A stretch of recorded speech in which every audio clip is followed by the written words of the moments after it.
Good evening, Shuffle Bus Riders. What is up? It's your boy Jesse back here with my good friend and co-host Neil for another episode of Shuffle Bus Live. Neil, how are you today, man? Good. I'm Good, doing good. good. We're getting ever closer to Gen Con. You getting excited for it?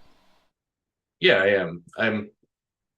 I got like 10 days off work, uh, and I'm looking forward to the road trip and everything about it. It's Yeah, gonna man, be good. it's gonna be great. What is up, Manly? Making it to the show this week. Billy Bad Aim in the house. What is going on? Good to Yeah, see you, man. um, yeah, I'm getting excited too. It's starting to sink in. Um, my wife and I are taking a quick couples getaway right before you get here, which is kind of nice. You're just always on vacation. I'm not. I would like to think I am, but you're starting to sound like my wife. You never work. I kid. I I kid. I agree with Betsy. Well, I man, when you love what you do, you never go to work a day in your life. You love what you do? I do. Yeah. Yeah, I Okay, do. good. Yeah. Um, I'm if you know me, and you do, but for the audience who doesn't necessarily know me as well, I love like entrepreneurial things, right? Like I love the risk. You're definitely the quintessential businessman, and also potentially the quintessential salesman. Yeah, I'm pretty Like good at that not in too. like a smarmy like used car kind of way, Yeah. but like just like you know one of the guys that doesn't fail on Shark Tank kind of way. Oh, well, that's nice of you to say. I'm pretty sure I'd get eaten alive by the sharks, though. There's like, there's like this whole other level there, you know. But I do love being in business for myself. I love the risk that comes with that. I love the reward that also is on the back end of that as well. And you just love to slack me how busy you are and complain a lot off stream. Yeah. Well, I'm like, you're like, hey, can you message? I'm like, not today. If you want to do it, you Yeah, can. yeah. But I didn't ask like I asked what you thought about the idea, yeah, and no, then I was like, as I love it, man. I'm like, you run with this ball, and make it happen, because I think that's a great idea. Yeah, I mean, it's interesting because we just opened our new center. I think we talked about it on stream a little bit last week, and that's been 2.5 years in the making. So when you think about it in those timelines, right, it's a long road to get to that point, and so it's an accomplishment. And my wife has, she's been my partner in this process for the last 3 years, and at the end of the day, that doesn't always go easy when you work with your spouse every day, but we figure it out, and we both complement each other in our skill sets. So it's fun, but it does mean that we tend to have the business permeate into every part of our personal life, essentially. Like there is no separation of work life and personal life like many couples would have. And so like I'm pretty excited just to be able to take a weekend with her, and we're not worry about anything, just go have a good time. So yeah, I'm glad that we're able to get to that point and make that happen now. So yeah, I mean, at the end of the day though, like I love business. I love doing business. I love the everything that comes with that. So my computer is freaking out apparently. Hopefully the stream is not dropped. Can y'all still hear me, or did I lose y'all? I got you Okay. on Zoom anyways. I think yeah, I think it's coming back now. Slowly maybe. Slow. There it goes. So like I think the latest update to OBS is an absolute mess. Um, I cuz I agree. I mean, I haven't messed with it much, but a couple weeks ago when I was trying to run the stream, it just totally like blew up on me. And yeah. All right. I'm glad it still didn't show up on your end. I was just watching my connection status go red and my dropped frames just go through the roof, and I was like, oh.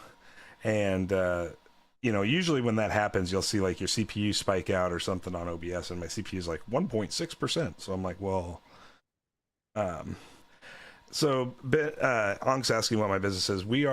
Our active business is in early childhood education. So that's starting from birth to age 5. We serve, right now, we're serving about 200 kids in our local community. Our capacity with the new center allows us to serve 270 children, which is kind of exciting. And then, really like big future plan is I'm actually working on another 180 child centers. So when we're all said and done here, we'll serve about 450 kids locally, with early education services. So yeah, it's my wife's passion is in education, so she's the one that got us into this business. But my passion is in business and business systems and how those work, and I get to play in that realm every day. So I love that. Other stuff that we do is more investment stuff and real estate, and it's not very sexy. So it just is what it is. So, yeah. Neil, what have you been up to, man, since last Wednesday? What have you been doing? Anything fun?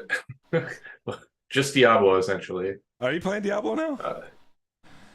Yeah, I spent the last 5 days or so leveling from 60 to 100 because I knew that as soon as tomorrow came, I wouldn't touch the Eternal Realm character ever again. Yeah. My His Eternal Realm season character starts is tomorrow. my Eternal Realm characters hit 83. That's like I kind of lost like any That's desire. pretty good. I lost any desire to like grind out any further once like they made the season 1 announcement, because I was like, doesn't really matter other than just the achievement. So, Ankh says he used to be in early childhood education training. What org, Ankh, if you don't mind me asking? Because we are a Cognia certified shop, so I don't know if we were associated with Cognia or something else. But, anyways, back to Diablo. What did you play? What character? Druid. So you picked like hard. It's like, you picked hard mode Diablo 4. what are you talking about? Druid's like the most busted class. No, it's like the most busted class once you get to like top tier, like top level. But it's so aspect. Well, yeah. What do you think I am? Well, yeah, but leveling is like the hard mode version. Like it takes a long time. Yeah, it's rough. It's rough until you find a Tempest Roar. Yeah. But as soon as you find that one unique, then you're online for like half of the builds, and they're all great. Yeah. But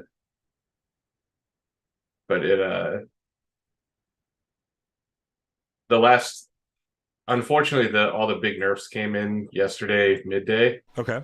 And I made the mistake of turning off my game like at 3 in the afternoon. So when I logged back in, I had to patch and like get all the nerfs. Right. And I still had a level and a half to go. Oh, so now you're really. So I did the second half of 98 and all of 99 under the new XP restrictions and the new, like, essentially everything is weaker. Is that a big deal?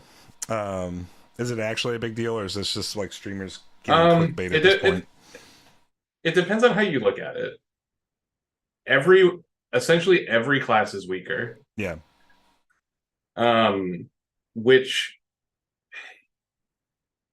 like, the big hits were critical damage and vulnerable damage. Yeah. Which essentially were like required. Macro, so it hurt me a lot. They're essentially required for every build going up to yesterday. Just like if you couldn't apply vulnerable 100% of the time, and you couldn't like crit almost 100% of the time, you did no damage. So it's good that they nerf those things to allow, like, to kind of bring them in line with other stuff. Like, overpowers a whole new mechanic that is essentially useless. And they want stuff like that to be more impactful, and they want like different affixes on the gear to be more impactful. Right. The problem that I have with it isn't from a gameplay perspective.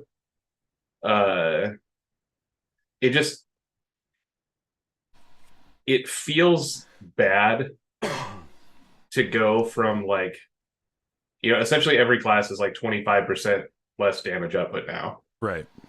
As of the patch. So that feels bad if you've been playing class, a significant amount, and now all of a sudden you're like 25% weaker. It just seems like a weird time to do that, because I would think that they would have a bunch of new players in the market, like ready to buy in for season 1, and then all of a sudden like Reddit and the entire internet and everyone is flooded with all this terrible press. Yeah.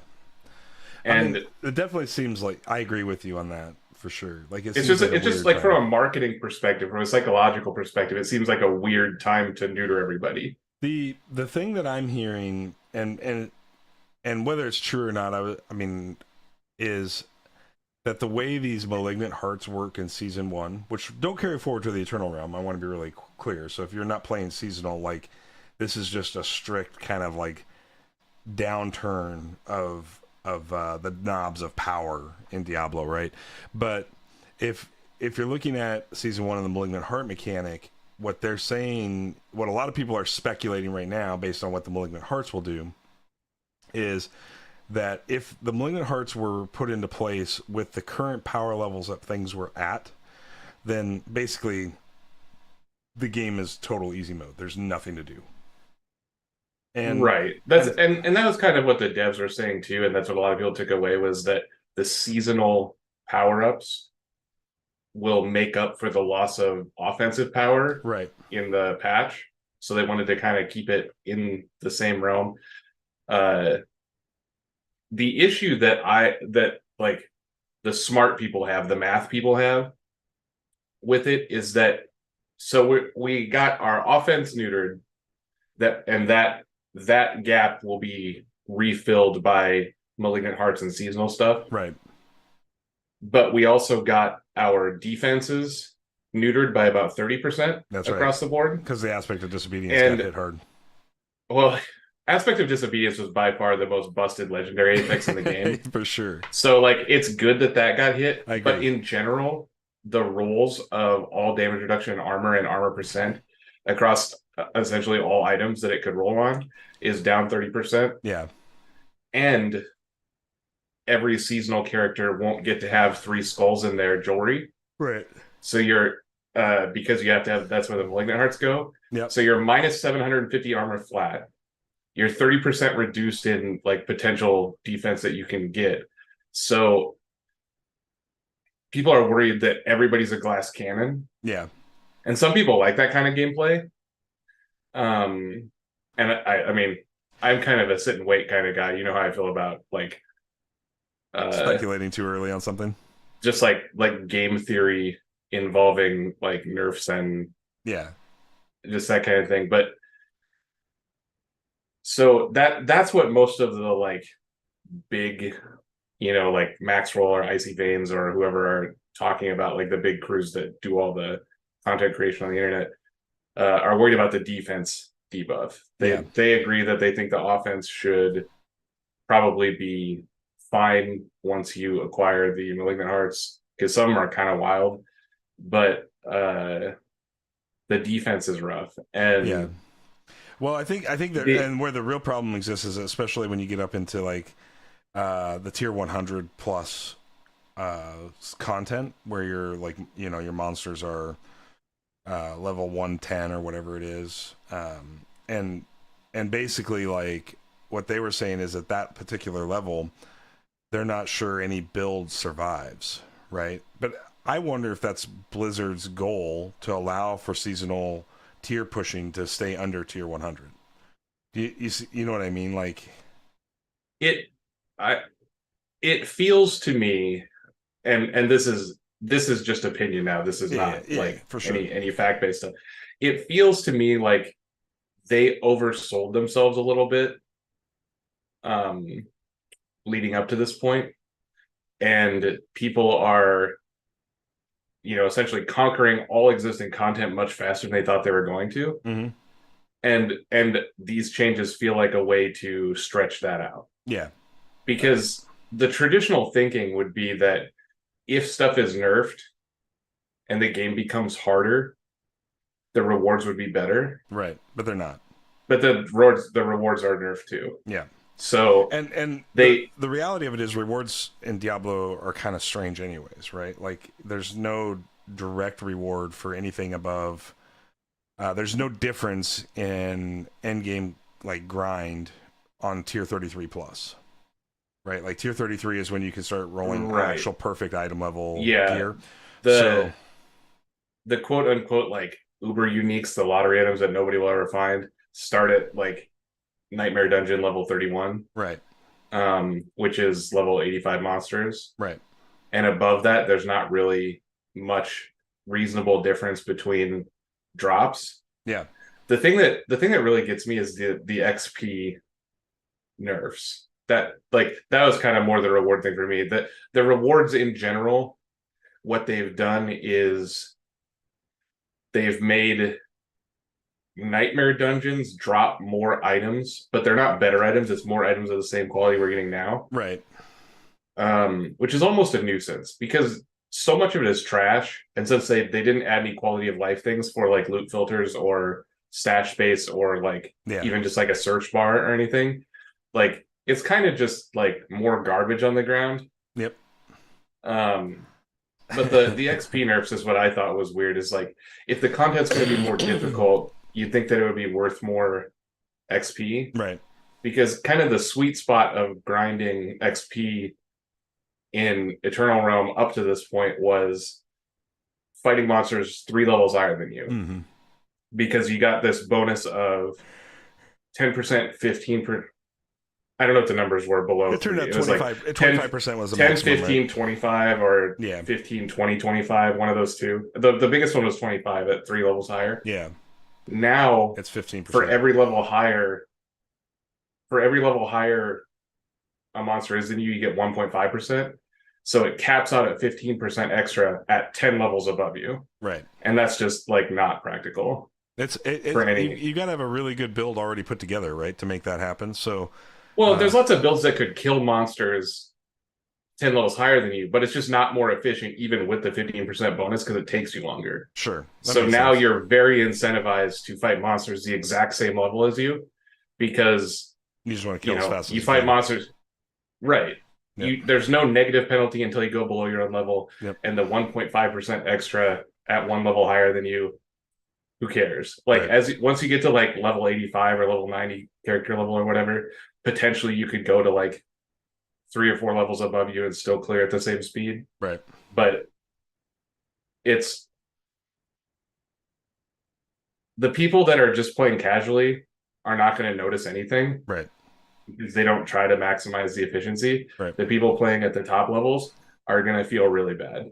For the XP anyway. I've played a lot. Like, so one of the things that's, call it interesting, call it uninteresting, that I hope that they make a change to is, they talk about like Malignant Hearts aren't going to carry into the Eternal Realm, and I get that because they have a PvP element to the game, and that's the only reason why it matters. Otherwise, who cares, right? But it makes it a little bit, to be honest, it makes it a little bit hard to be motivated to play a seasonal character and really try to grind the seasonal mechanics, right? Because you're like going to do all this work and it's literally for nothing at the end of the day, because your character ends up, I mean, yes, you get the extra stash space and all the stuff that, that comes from playing the season that gets dumped into your Eternal Realm later. That's what, Path of Exile did, was had just like read-only stashes, right, from the seasons, and that part's fine to me. The part that is a little unfortunate is like everything on the Path of Exile seasons, whatever you earned carried into the legacy, character vaults, right? And not that I ever went back and played any of those, but if you wanted to, it was kind of fun to have access to those things just to dink around with if you didn't particularly like a season, right? Like, if you're like, oh, this season's kind of sucks, I'm just going to go play a regular Path of Exile and play with last season's like mechanics that I have access to, and stuff like that. But so I'm a little disappointed that Blizzard didn't decide to do that. They're straight up following the Diablo 3 seasonal, where essentially everything that is Eternal Realm equivalent you get to keep, but anything season specific you don't. Yeah. So like your character and all its stats and stuff will move to Eternal Realm. And I mean, I know there are people that play like essentially just main Diablo 3. Right. But I don't know who they are. I've never met one. Like, not for a long time. Right. So like you just get on for a season. Yeah. You play for a month and a half, you play for 2 months, you take a month off because the season is too, and in Diablo 3 anyway, season is too long. Yep. To play year round. But I think that's fine. Like, you take a little break. and then you come back in and you like log on and you're on your main account and you get 1,000 things in your mail. That's like all the crap you got in season. You throw away most of it, Right. and you know the next season starts and you're like, oh, I have these crappy characters. You just like delete your characters from last season and start again Yeah. because that's like the seasonal model. And if people don't like that, that's fine. I mean, Yeah, but that's I don't hate it. I just have played enough other ARPGs now that have done some interesting things with seasonal models, right? To I see. agree that Path of Exile is particularly like intriguing in the way that they handle it. Like they do a really good job. Yeah, they have And all the way up to this point, but see, the one thing about Path of Exile, I mean, I will say this: Path of Exile's had dud seasons, no doubt, right? Like there have been seasons where like sure, the mechanics just are terrible, and you're like, just forget it. Either you're just yeah, playing they're not all vanilla. going to be bangers. Yeah, yeah, no, but and so you can either say I'm not going to play this season, or I'm just going to ignore the mechanics and just play Path of Exile regular for right now. You know, one of the things that I think makes Path of Exile really, really solid is build diversity, which we don't really have a lot of yet in Diablo, and I think that's what they're aiming for when they do some of this stuff that they're trying to do. But Right. um, you know, fundamentally at the end of it all, I think I'll be curious to see. But I think the main difference between PoE and Diablo is just that Diablo has a PvP element, and you know, we kind of had this happen with the launch of D3 where they had PvP and they had auction houses and all these Yeah, things, the right? auction house was awful at the Right. beginning of D3. It was It just terrible. totally it was just an element of the design that didn't support the advancement of the product, right? Like and Yeah. I think I think the PvP element of D4 is that as well. I don't think there's very many people that even care about the Well, PvP of D4.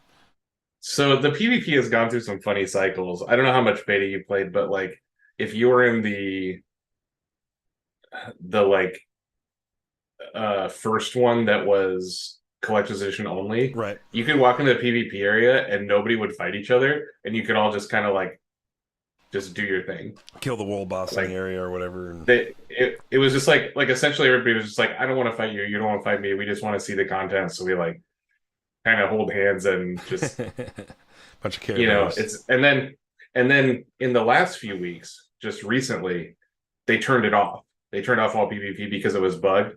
Because people were like, I don't know exactly what the glitch was, so I can't tell you how they did it, but essentially, like, you could accumulate something like 8,000 red dust, Okay. sorry, 8 million red dust, like some ridiculous number. And it was by like some kind of realm swapping where you'd like get in a party and then leave and get another party and change leader or whatever. And eventually you'd like build up like this 8 million dust, and then you could die and like all your friends could come pick it up because it's so much that every single person in your like friend list could go buy every single item in the PvP shop. That's So then hilarious, man. they turned off PvP for a week or something trying to fix it. Yeah. That my biggest thing about the patch, more than anything, is they didn't fix all the bugged builds. No. So there were like a few builds that were bugged and could like one shot Uber Lilith, Right. and they fixed the barbarian one, but like They left literally this morning somebody put they left the rogue alone, right? the rogue like couldn't literally one shot it. There is a bug involving poison imbuement that allows you to like triple stack instead of single stack on attacks. So that's like a way you can do it, but it's kind of like that one's like almost fair because it takes some time to do. Right. The busted one is the druid. So, There's some bug where with the shred legendary that like makes your shred deal poison damage. Like it's like if you shred dash at something, it deals like all the poison damage that's stacked up on the thing all at once. hmm. And so like you just like hit it with some tornadoes or whatever, you get a million because they hit so fast, you get a million poison stacks, and then you just like shred Lilith once as she dies. That's hilarious. And it's just not working as intended because of the way it calculates the stacks. Yeah. And it's like a known bug that they have already addressed being a bug. Yeah. And they put out this big huge patch with all these nerfs and stuff, but they didn't nerf the actual broken thing. Makes sense. And maybe I'm out of line calling them out on it because maybe it's like actually very difficult to fix because it's like an unintended interaction. but come on, man. Like Yeah. you're like everybody weaker except for the glitch build, and I mean, Uberlil was hard enough without the armored nerfs for, I would say, like 95% of builds out there, right? Like she sort of required a certain a build anyways to be able to adequately take her down. But yes, essentially you had to build specific for the boss fight because it's different than most of the content in the game. But I think that's okay for a yeah, I agree. like For a crazy end game thing like that. so As long as it's not like, well, now I spec into broken glitchy thing and just one shot her and then I can go back to doing whatever. well, You yeah, I know? mean that happened in PoE with like shaper kills, right? And I don't know how much you know about PoE, but like I haven't played it there were almost at mapping all. there were mapping gearing builds, and then there were shaper gearing builds, and they were infinitely different, right? Like I mean, like it the skill tree path and stuff like that may be very similar, but the actual equipment, what you spec for on your equipment, stuff like that, would be different. And you know, you had to have essentially, in most cases, you had to have a mapping build and you had to have a shaper kill build in your spec, right? In what you were trying to spec out. And I hope that Diablo gets to that. I'm gonna ask you a crazy question because I want to know your thoughts on it, because there seems to be two trains of thought in the Diablo community around this, and then we should probably stop talking about Diablo and get to Solforge. Yeah. But do you believe that sets are good or bad for Diablo? Like with set bonuses and stuff like that, because that's like a WoW thing. You just mean like the set items from Yeah, from Diablo 3 or yeah. Diablo 2 or whatever? Yeah. I think that they are the same as essentially any other, you know, essentially any other build defining item. So like anything that has like a legendary affix, Uh-huh. like the green items are just items that have a different legendary affix, right? Right. Because there's going to be two kinds of people playing Diablo. There's going to be people fumbling through it that just do whatever, Right. and it doesn't matter to them, or there's going to be people that are like building builds, and to them, you know, essentially you need a specific piece in every slot anyway. So what does it matter if it's a set piece or a legendary or whatever? Yeah. If it has to be a specific piece. Well, correct me if I'm wrong, but didn't the set pieces roll the same number of affixes as a legendary piece, but they still had the legendary ability attached to them? So I guess what I'm trying to say is like you actually got like +3 quote unquote affixes in your build when you had legendary sets in place, if you had the three of, you know, the full set bonus, the 3-piece set bonus. I always thought that was the way Not really. they worked. It's not really. Okay. It's kind of more just like like to me it's very equivalent to just having like if you need to have a two-piece set, Mm-hmm. which this is just speculation because there are very few two-piece sets and most of them weren't very good. But if you had to have a two-piece set bonus, so you need to have like gloves and shoes. Right. To me, that's it. It was almost the exact equivalent of having to have a specific gloves and a specific shoes that were legendary. Sure. In this case, like we have uniques as well as legendaries. Didn't set bonuses have fixed affix rolls? I mean, yes, the set bonuses always did the same thing. Well, but it wasn't it wasn't like written on the items. I thought the four affixes were the same though. So like if like a set piece had cooldown reduction, you know, crit damage, crit strike chance, and int on it, it was always the same on that set piece. It was just what rolls you got for those four items, like what percentage did you get? That's not how it worked in 3. Okay, I'm there are certain ones that are fixed. Okay, and there are certain ones that have different pools than other ones. Like in 4 here, essentially, you know, the uniques are separate because the uniques always roll the same affixes. Right. That's what I thought the set pieces did in D3. But in 4, you know, every slot has a different pool that it draws from. Right. In 3, that wasn't the case. In 3, the items had different pools they could draw from. So, like, for instance, Andariel's Visage was a helmet that was like it it only mattered because it was the only helmet that had a chance to roll attack speed Mm-hmm. in its pool. So there were things like that where like certain items had a different pool than the standard pool for their And type. they've done that with the unique rares that drop off named monsters in the world. They've in D4. They've got like I forget like what they call those, but they drop as rare items. But the rare items have potential to roll super high rolls on a stat that normally wouldn't drop on a slot item of that type.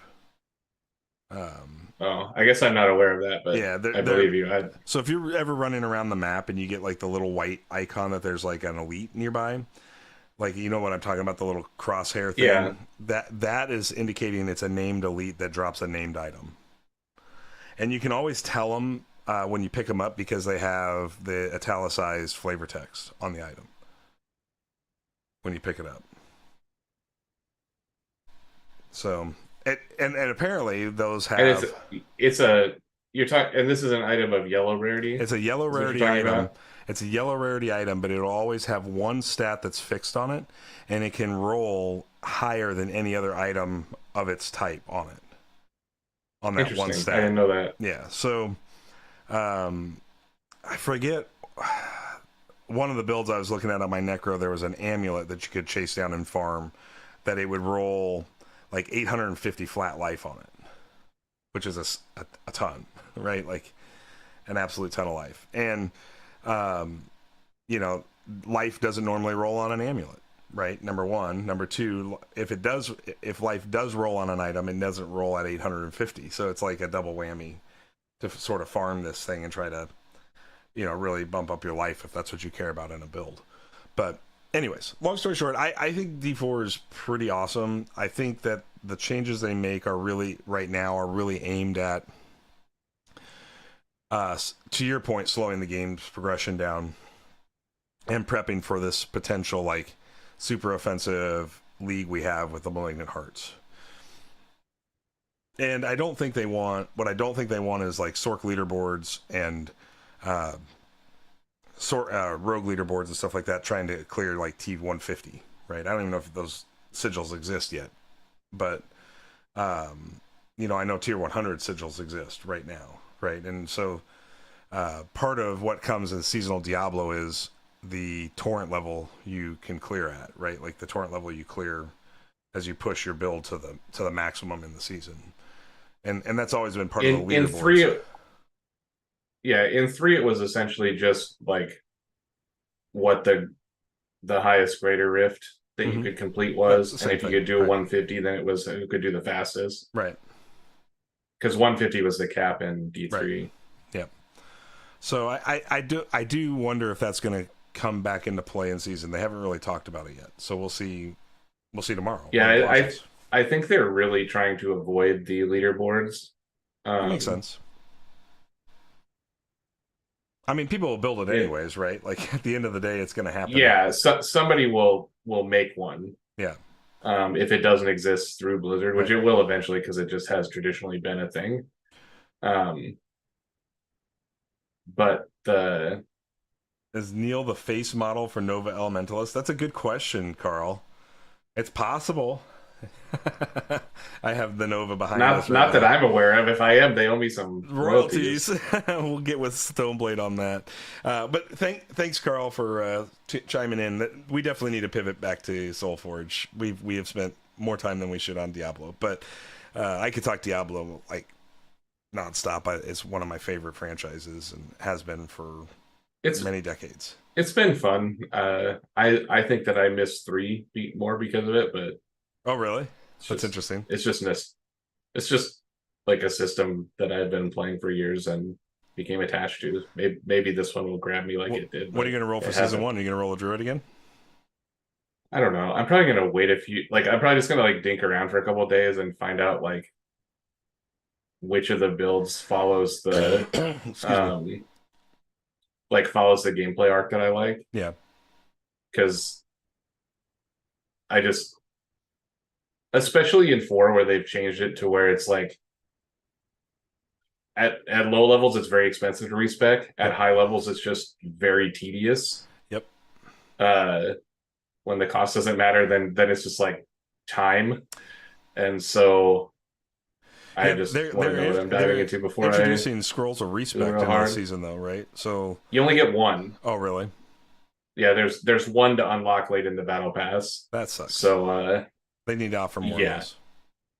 I don't care that it costs money. They Right. just need a button that says "Give me back all my points." Right. I agree. I agree. Like, Refund all my Paragon points, especially. right? They can charge me the same amount. At the end of the game, the gold is not that big a deal. It's just like just give me a button that gives me all my points back so I can start again instead of like having to right click 800 goddamn times. Like, I think I'm still at that stage where gold's still a problem because I'm still getting upgrades to my build, and they're happening at a fair amount of frequency, so you're still rolling off bad affixes to like get your proper affix on there, and that costs a fair amount of gold, especially on weapons. Like I just blew like 10 mil trying to roll my weapon and it didn't roll right, and then ran out of money again. So it doesn't take you long to build it back up, but it does kind of keep you constantly knocked down to near zero at my stage still. I have like 150 million or something. I've probably earned Like, that much throughout the season, but I've spent that much re-rolling gear and things like that, and to your point, like respecking a few times because the Bone Spear Necro kept getting updated for Paragons and how the trees, like the tables lay out and stuff like that. So, okay, well, let's talk Solforge, Neil. Been a quiet. It's been a quiet month. I'm honestly a little concerned that we haven't heard anything about set 3. I'm And I don't mean like and I don't mean like spoilers. I don't mean like just like what's in the set. I mean like has there been coming. any just like, hey, set 3 is going to be soon, PM? Like, honestly, I'm just a little worried about the lack of news in general on the Solforge front. Period. Right? Like you kind of like if you care about Solforge like we do, then like we kind of have to go seeking things out. Does that make sense? Like the League of yeah, Champions, absolutely. for example. Like we're going to talk League of Champions tonight. We're going to talk about the results of League of Champions, and that's coming up here in the show in just a little bit. But like I had to go find that, right? Like, isn't this something that probably should have been celebrated? Like this is the store championship. The winners of all the store championships, and not obviously not all of them, not everybody can participate, but the winners that could participate in League of Champions, playing in an invite only event that they had to qualify by winning their local store to be crowned the League of Champion, right? The league champion essentially. And Yeah, I mean, and it sort of I'm caps sure that season one Stoneblade. stuff. Yeah, I'm sure that Stoneblade is busy right now preparing for Gen Sure. Con, like we all are, and they have more IPs than Soulforge. Right. But I agree with you that like I wish there was some coverage of the League of Champions. I see that there have been like weekly articles on Stoneblade's on the Soulforge website here, just kind of like prep like hyping up the Gen Con storyline event. Yep. But yeah, I mean, I would have thought we would have heard not even maybe a release date yet, but just like something like, hey, set 3 is coming. Mm-hmm. Like, here's how they got that like that nice backsplash of like the ice mountain with the like wolf face on it or whatever, or like tiger face, whatever it is, Mm-hmm. like the Wolf Fang Pass, Right. White Fang Pass. like Yep. backsplash. Yep. Yeah, I would have thought we would have just like had that piece of art in the background of the website or something, like just anything, because when we were talking about the we were talking about the Gen Con event a month and a half ago, 2 months ago, I was saying like, well, it might be about time that we would have set 3 by Gen Con. Right. And that's clearly not going to be the case. Yeah, I think that's probably been ruled out at this point. I mean, Billy says the news is that they're going hard on the app. Other than that, it's all Shards of Infinity. Uh, Ascension and think like a game designer. So they did yeah, drop 4 days ago. They dropped the Gen Con storyline primer. Basically, it's just for folks that are going to Gen Con and want to know what's going on in that event. It talks about what a storyline event is for anybody that doesn't know that, and then it says the Gen Con storyline event 2023 for the special storyline event. Let me get everybody a chance to see this. So bear with me for just a second here.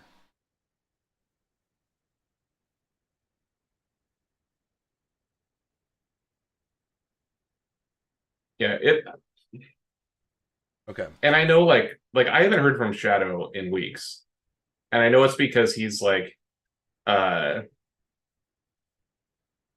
he's like all in on the app now. Mm-hmm. Um, because before that wasn't his job, but then they had some flaky developers, and Yeah. so then it became his job. I hope he still checks out our stream and like listens to me talk sometimes. Shadow, if you're listening, just like hit me up on Discord and tell me you're still alive. Um, Yeah. So but it just it just feels like we haven't got anything. I know. I know. It's been a desert for about, honestly, probably going on about 2 months now, right? Like we just kind of had a desert of information around the game. So Yeah, Gen Con Storyline Event 2023. There is a card here for the special storyline event. While bringing in another round by round mechanic in the form of world effects. These effects will be live at the beginning of each round, and bonus actions will also be available to each player depending on the faction of their Forgeborn. So it gives an example of this, and it's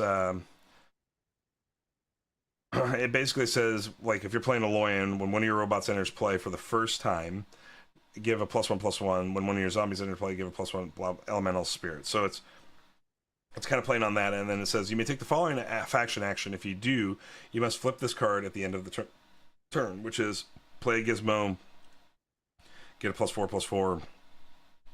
Necream is +4/+4 plus stealth. Tempe is +8 attack. Utera is +2/+2. They get breakthrough, and then it says here it's got the bonus of Nova players getting additional +2/+2. So this is an example of the kind of thing we would see, I guess, handed out at the start of each round as part of the storyline, and that's what they're kind of talking about here.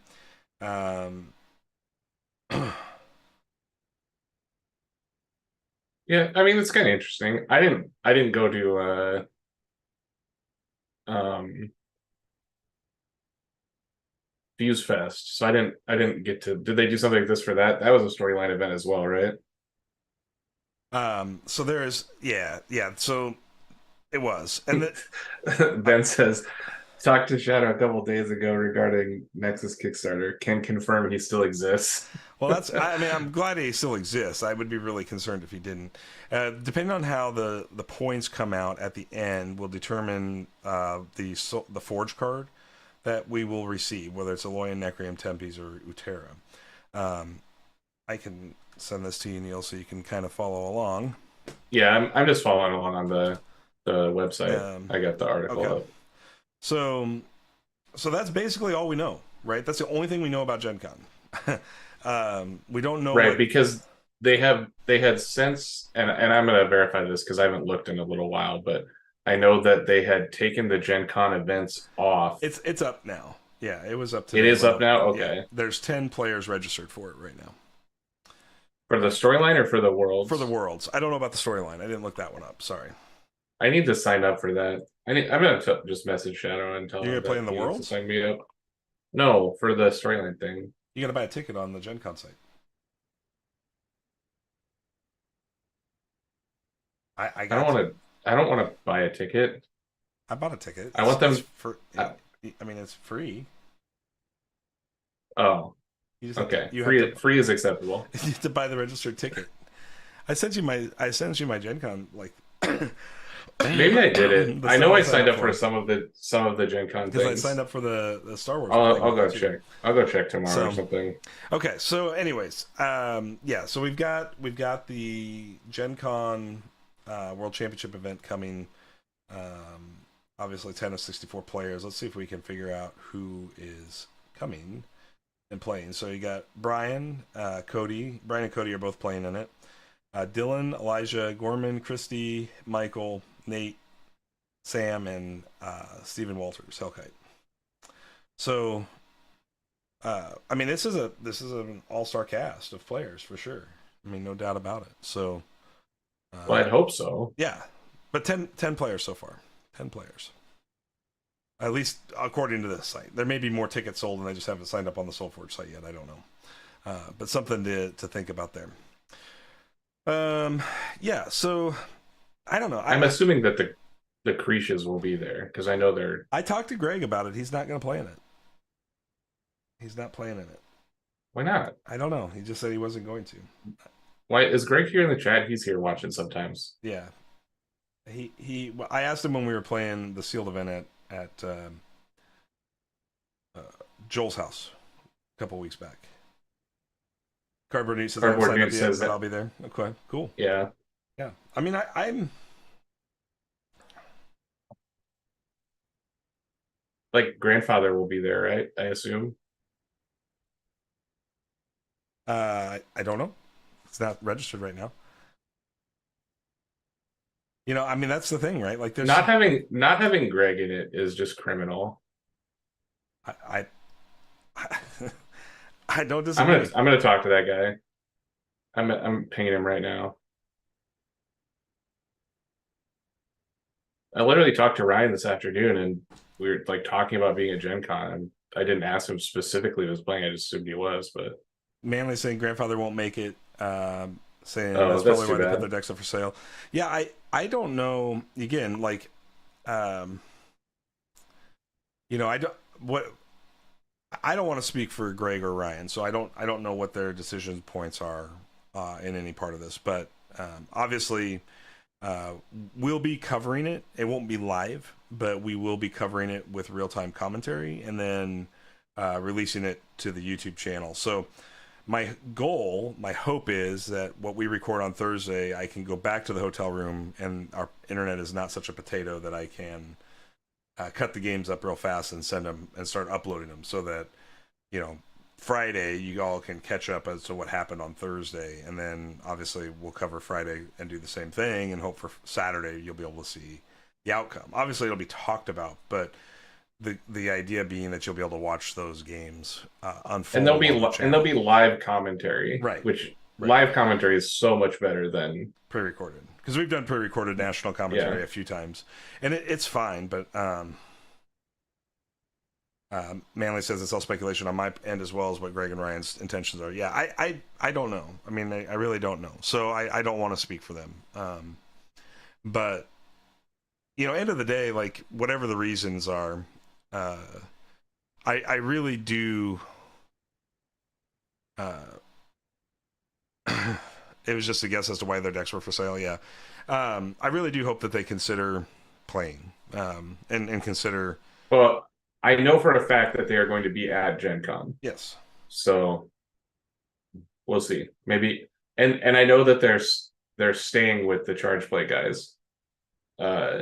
So maybe Church and Cody can just talk him into it. Right. Yeah, I hope so. If not, obviously it is what it is. Okay, so Neil, let's talk about. Let's kind of get to the Tournament of Champions, League of Champions 2023 event. I sent you the link earlier, but I have the results up. Placings. Let's just. I wish that I got to follow this live. Because I did see the announcement when it went through on Discord. I just wasn't home. Yeah. It looks like we had 20 players, which would be a 4-round tournament. Looks like then there was a top cut to top 8, which is all correct in that size of tournament. And it looks like the top 8 players ended up being Elijah Moore more than most, if you follow him on his different content channels. Gorgeous, Michael Reynolds. We featured Michael on stream a couple of times in our tournaments. Alex Walden, easy to remember, also has been on our stream a few times for tournament coverage. Madungu, Hellkite, Nate Carton Yeah, yeah. Weekend, Trey, and It's all people. It's all people yeah, right? yeah, Like for sure. just There's nobody new here. The only name that was new on the list, there was a couple of names that to me were new on the list that I didn't recognize. That was Corey Carlson, the Lab Crew, Alan Jones from Team His Who. I'm probably murdering that. And then the Jonathan Hebner and Jeff Barasona. I don't recognize those names from anywhere. So those are newer players to playing an online TTS tournament. I hope that they convert into doing more TTS tournaments because I think it's a well, great they're way to just get everybody together. they may not even be newer players. Like they may just be No, no, playing no. in That's not what I other mean. Yeah, yeah. discords or whatever. Right. That's what I mean. They're Uh, just new to a TTS tournament from for Solforge that we've seen up to this point. Right. Like of the TTS tournaments, I've not seen these names pop up to this point.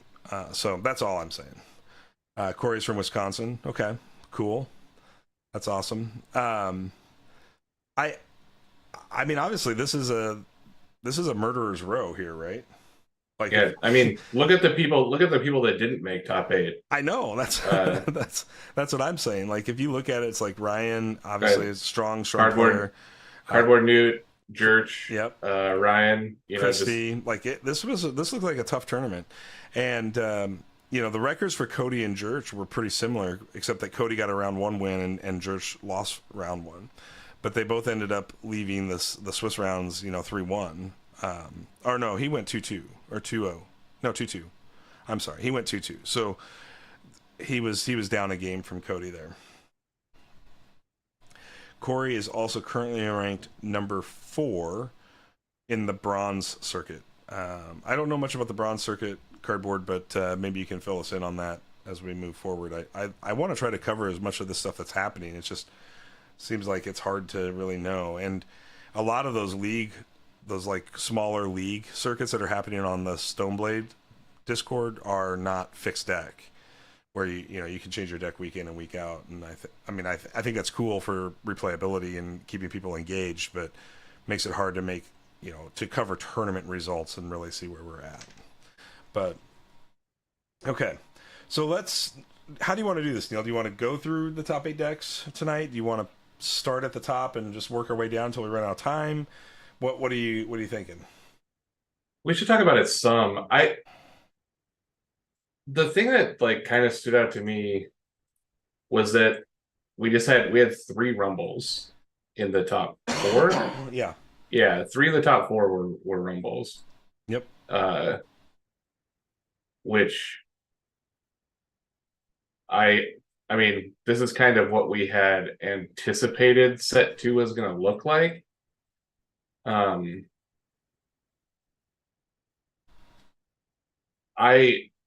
I don't know what to make of some of these decks. Like we can talk about them specifically, but like there's like a pair of blue green weird ones at the bottom. Sure. Like Cody and Trey were both playing blue green weirdness. Not that they're bad, it's just like kind of like a random pile. Sure. uh I So guess there was even another blue green. I mean, if you Interesting. look at Elijah's deck, if we want to start there, and we can. He won the whole event. Yeah, that's but, fine. There's a couple of things that stood out to me on Elijah's deck that I'm not sure we had seen actually put into place yet. When you start talking about like a Rumble Spark deck, because what we've talked a lot about and we've seen in some of the competitive play is Rumble Spark being sort of a situation where, like, if it all hits correctly for you, then you're in really good shape.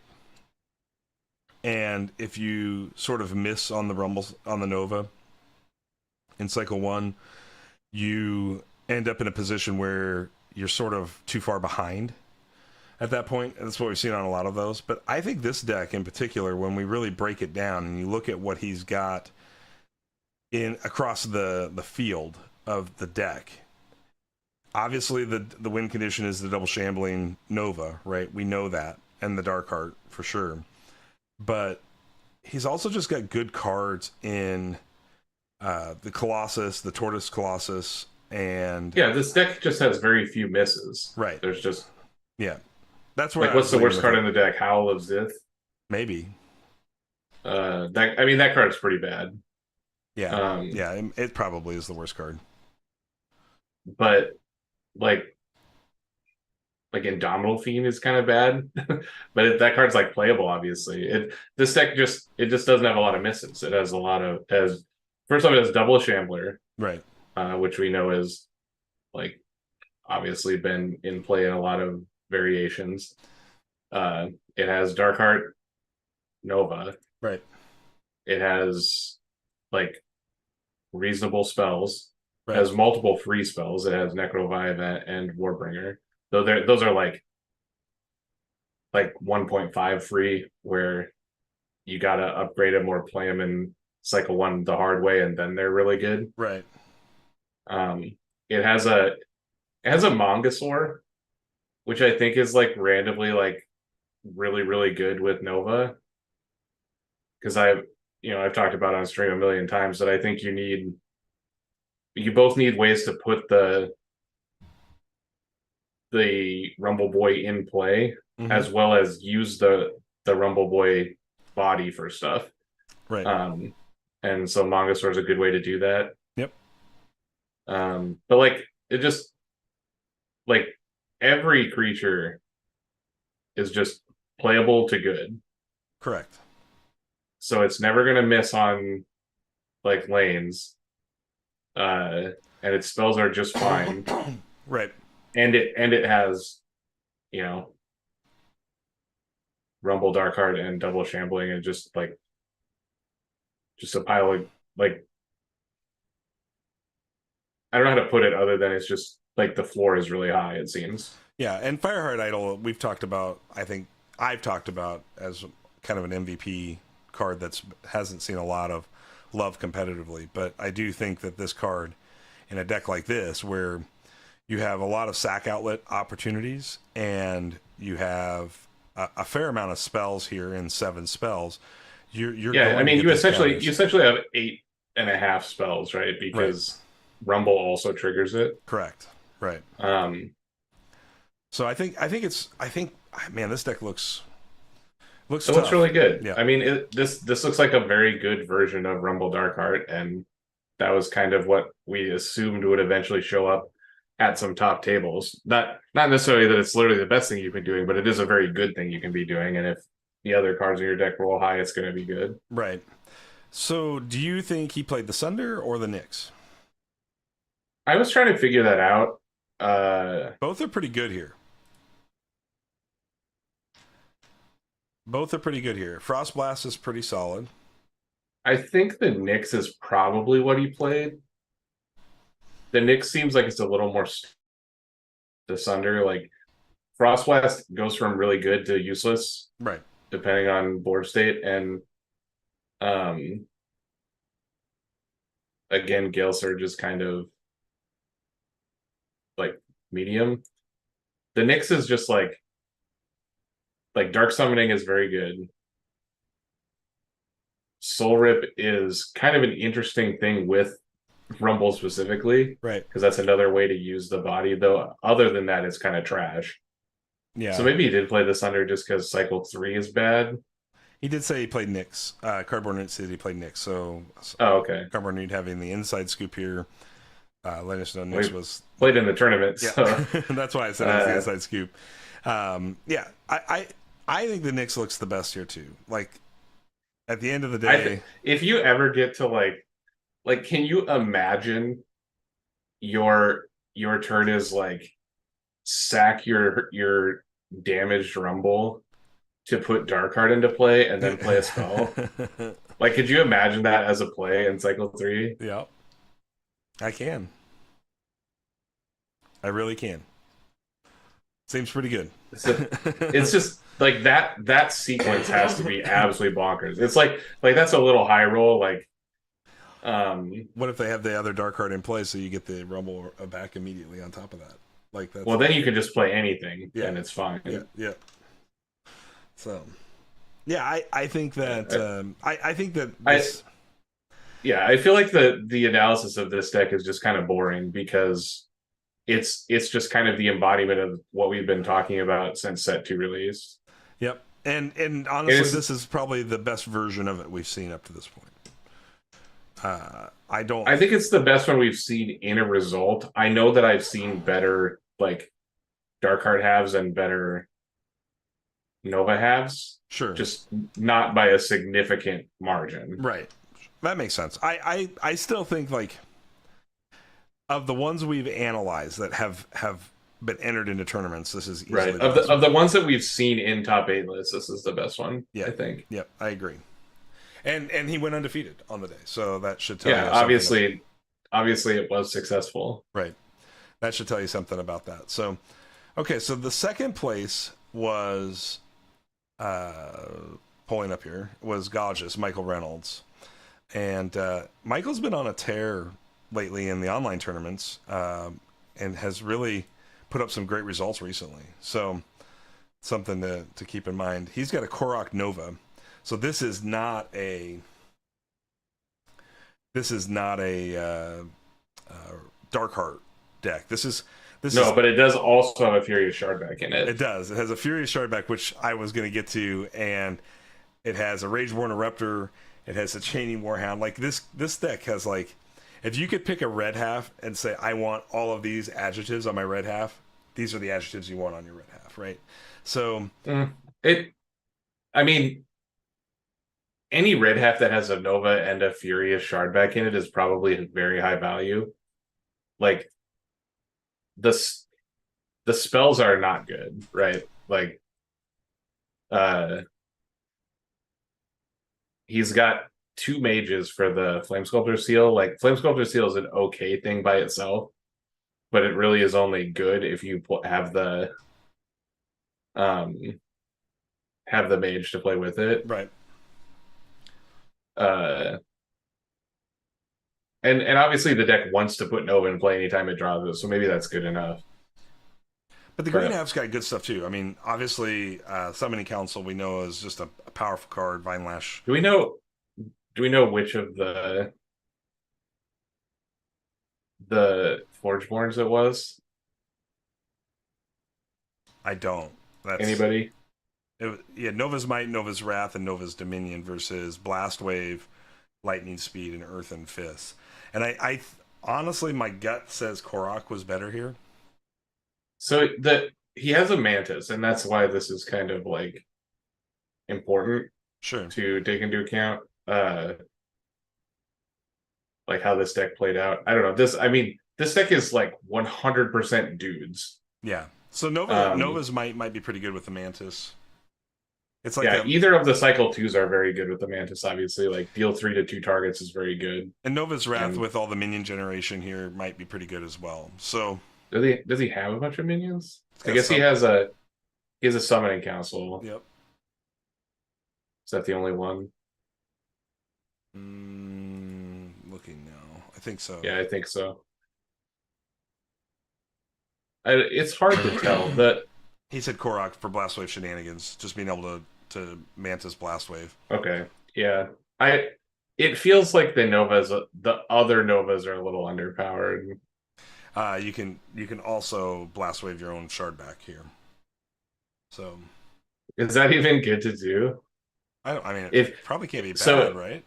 well, so if your opponent has 3 creatures, it's better than just threeing two of your opponent's creatures Right. sometimes.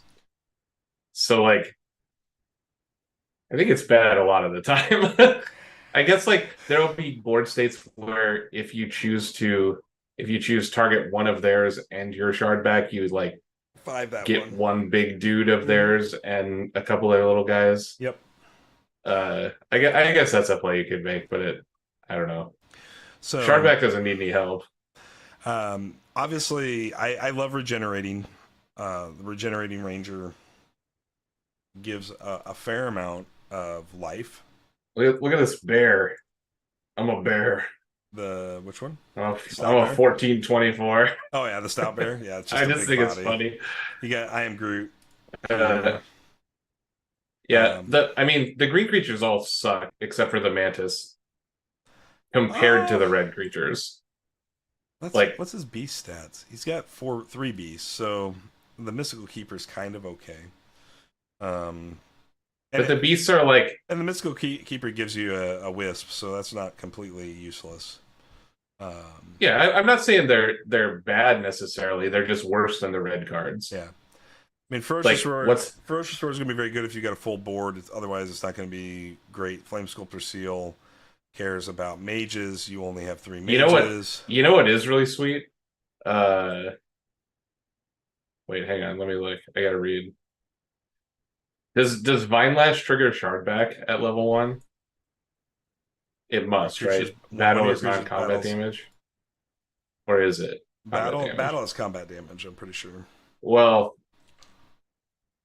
somebody that knows the rules need to tell me because, like in Magic, that is not correct. When you fight, it's not combat damage. That's what everyone thinks. It's like what little kids think is when creatures fight, it's combat, so non-combat stuff triggers or whatever. Potentially, it could be combat damage. I don't know or not in this game, but that's and obviously it only matters for level 1 because in the other modes it just strikes. But uh, hopefully somebody in chat can tell me if level 1 Vine Lash makes the Cardboard Nuke Shardback says trigger or yes, but not. I don't know if he's saying yes to it Is does it trigger Shardback is the question. I don't know if what He's yes is the answer to. Shardback Um, triggers. Final Lash will trigger Shardback. okay, perfect. So battle is non-combat damage. Yep. So that's like a very neat little thing. Yeah. And I obviously don't know. I mean, you still got the Nova for pressure here with Rumble, right? I mean, like you can. this is the kind of deck that I want to Nova in, where like you don't have to worry about having the combo. It's just like if you can put a Nova into play, you will. Right. Like just as like a good value card, but the deck doesn't rely on it. Right. Because what is it? It doesn't have any cheeky ways to set it off, right? I guess Rageborn Eruptor kind of does because it's an elemental with breakthrough. Right. He's got a Stampeding Sentinel, so that's another elemental with breakthrough. Oh, Well, he's got a Stampeding Word, so he's got a bunch of elementals with breakthrough. yeah, and Uh, the other side of that is you got to remember that whatever goes into that lane also has breakthrough. So, like, it's possible that just like putting an Oak Father off of a Summon Council into the Rumble Spark energy lane will give you an elemental breakthrough as well. So, right. I mean, obviously, like whatever you put in that lane is always a threat to do it. right. It's interesting that this deck specifically has 3 straight up breakthrough elementals. Yeah. Well, I think at the end of Uh, the day, like, um, I think this is a good deck. I mean, it is it good enough yeah, it's cool. to beat the Dark Heart, like essentially the Dark Heart Nova is kind of a similar style deck to this. They're just doing it from a different perspective, and I think this deck's leaning much heavier on the Shardback than it is on This the deck is Nova. just like all good dudes. Right. Yeah, and Nova is like plan B probably. Yeah, I think Like so too. anytime you draw it, you play it, but it's not. Yeah, I think so too.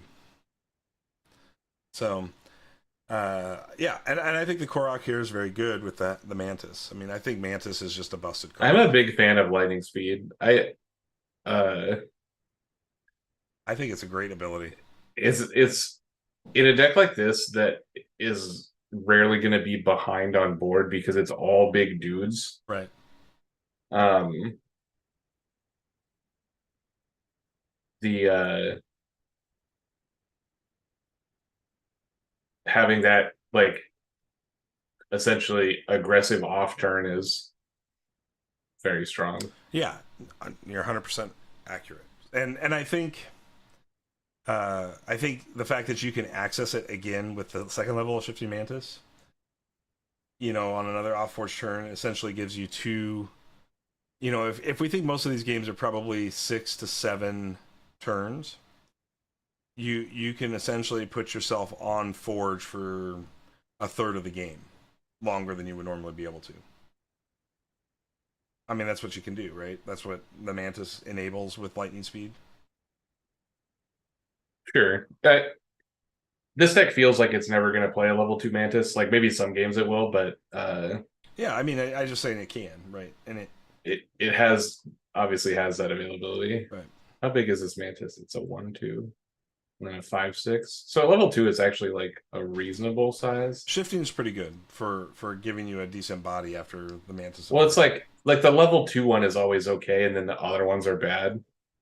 Yeah. So Is what shifting is. I guess it's like slowly like flipping power and toughness. That's like the shifting modifier. right. Because at level 3 it's like big power, small butt. And obviously Earth and Fists, Oh. if you get to And cycle Alec 4. points out that there actually is a fourth one with breakthrough because he has blitzing stone fist. So there's 4 elementals to break through. That's true. Yeah, this red half is sweet. So okay, let's go on to easy to remember's deck. The Aromatic Vice Myriad and the Unit of Oddness. Another Nyx, another Korok. This is the one that doesn't have the Nova in it. It's just like a straight up red purple deck. Right. This is just a very good spells matter deck. Yeah. I mean, it has a Necroblight Blight on Witch. them. It has a Blight Witch. It has a Spite Maiden. It has a Summoner. Yep. It has a Betrayer Batterhide, which is kind of cool. Yep. I think Batterhide's really, really good against opposing sorcerers and opposing shamblers in general. And Necrotic is obviously a great ability you wouldn't normally find on a Batterhide just because it makes a zombie when you're done. Although yeah, it's fine. It makes the thing small. I was gonna say statistically, it does hurt the Batterhide a little bit in the stats department compared to what right because because if you made it big and it made a 3/3, you get too many stats. So you're essentially getting 7/6 stats out of the level 1. Vampiric Reaper is very good. It gives itself a buff immediately, which is kind of nice. That's cute. Yep, and so really you're getting yourself a 6/4 out of the Reaper right out of the gate, which is not bad. Yeah, the red half is like the red half has good cards in it, but none of the creatures are like insane. They're just all good. Right. But the spells are insane. Yeah, Conflagrate, Disintegrate, Lightning Brand, and Primordial Slam. Obviously, Primordial Slam being the worst of those three. Because it has Necrovive, Zathril, and Lightning Brand all as free this spells. Thing has 6 mages in it, so the Conflagrate is like over the top in this deck. It's monster. Both the Conflagrate and the Lightning Brand are very good with the mage synergy. Yep. That's wild. Obviously, that's the kind of thing you want to be doing. This deck looks good. Don't have a huge access to a lot of life gain. You have Vampiric Reaper, I think, is. We have that's something that we like. Like the first place deck had a Dark Heart, but there's essentially been no life gain in any of these decks we've talked about. Yeah. And then he was saying that Vampiric is the only thing that makes Zrath free, so that's not a free spell very often. No. But you could play it free on the back of your Lightning Brand probably pretty consistently if you needed to. So, I mean, you still get that. Not that Zrath is particularly great as just a strict card play, but it's fine. It's a 3/3, and then obviously like a 6/6, and then 2/6. That you can play off Blight Witch or Spite Maiden. Sure. Like the spells that are dudes, are very good for the spells matter decks because the spells matter decks tend to like get behind on board because they don't play as many dudes and their dudes are small. Right. So having a spell that makes a dude like doubles up your value. Is Radio Giant very big? No. He's okay. Yeah, he's fine. Lightning Tamer, we already know. Invocust. Vocus is probably pretty good here, especially where you can have the Reaper in play. That probably isn't bad. It's like always going to trigger. Yeah. It's just like another Spells Matter card that is in a good Spells Matter deck. So Colossus is okay. Also, I just love decks that have Undeady in it. Undeady is a sweet one. Manly says I love Circe's Call in my Spells Matter deck. Absolutely, Circe's Call is like probably the best Spells Matter card you can get right now. it's not better than Blight Witch, but Well, true. it's like the best payoff, maybe.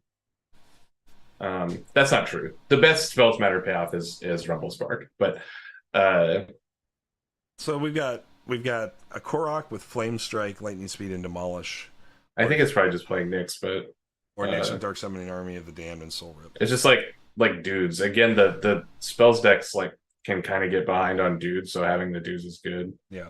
And the lightning speed is less good in a deck like this for the same reason. Right. So I think it was probably the Knicks, but Yeah. Yeah, I think you're probably right. I would imagine this is a Nyx play out. So 2 Nyxes so far in the top 4, and a Korok. Sorry, everybody. Man, rough. So our 4th place was Madungu. Let's see what. Just another Rumble Spark. Like I said, 3 in the top 4. Yep. Um, Not much different probably in this one. Has a Dark Heart.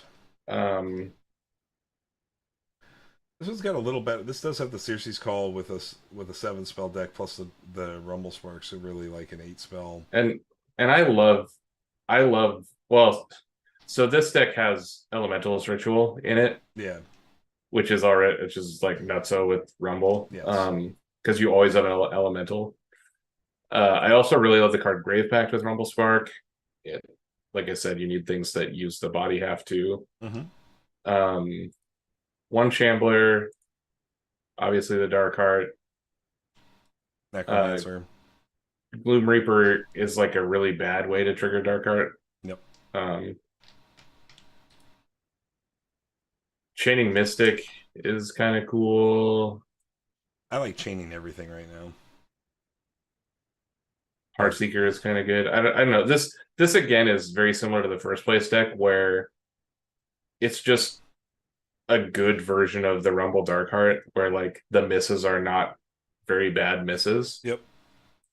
Because your worst cards are like Indomitable Fiend, Gloomreaker Hag. Like there's going to be times when you draw the Epidemic and it's really bad. Yep. So you've got Life Drain, like, Soul like Siphon, Tortoise Colossus, but those cards are all fine. I like Tortoise Colossus. I think it's really good. Life Drain, Soul Siphon, and Death Touch on the Circe, or if you go the Sunder side, you've got Summon the Swarm, Frost Blast, and Gale Surge. Yeah, it has to be the Circe. The Circe is very good. Yeah. I can't imagine it's the Sunder. The Frost Blast is okay. I guess 4 to each enemy is really good, actually. I didn't know it went up that much. Yeah. So maybe it was. The Summon the Swarm is just all right here. Obviously, you have the 7 spell deck, so spell sprites can benefit if you make those. But that Circe looks really good here. I just think she looks very well positioned. I think it was probably Circe. But I don't know. There's definitely like defensible arguments for the Sunder. Mm-hmm. But I think it was probably the Circe. Yeah, so I mean that definitely covers the top 4 of this, and like we said, 3 of the 4 were Rumble Spark, Nova, Elementalist decks at some capacity, and the other one was really a Furious Shardback. I think more so than a Nova, but this does have, like you talked about, the Elementalist Ritual and Nova Elementalist, which I think those 2 cards together are extremely powerful. Yeah. Well, I mean, the 2 cards separate are very powerful. Oh, sure. Let alone together. How many dinos? 1 dino, okay. So not leaning heavy onto the Stompede here for Dino Synergy, so we're not seeing... Stompede is a fine card without the Dino Synergy. It's obviously better if you get to shoot it off a couple times, but definitely not necessary. Somebody said Hellkite's deck was a sweet spell matters. Okay. Where did Hellkite finish? That's the next... Finish 5th? That's okay. Yeah, that would be the next one on the list.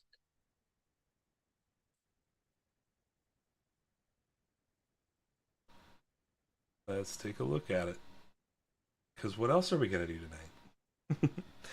Wow. Okay, there's a lot of spells here.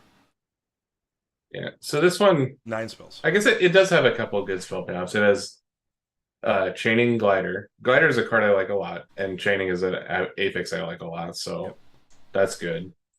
Has a Lightning Tamer. It has the Reckless Sentinel is the one that is Reckless Sentinel's got to be really like good. obviously really good in the however many spells this is deck.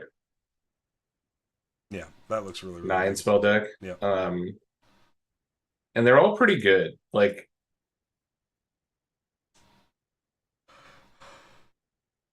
all the red spells are like it's like Flame Jet that's free and then a bunch of removal spells, so that's good. Flamejet, I mean, this has got a lot of sort of direct burn capabilities. Staff of Varus, mages in this deck are 3, so Varus is going to have a little bit of a hard time hitting mages, but there are mages to hit. Yeah, Step of Verse is probably the worst spell, but it's like fine. Right. Um, Turnabout, very, very strong. We know that. Dissing Siphon, very good burn spell.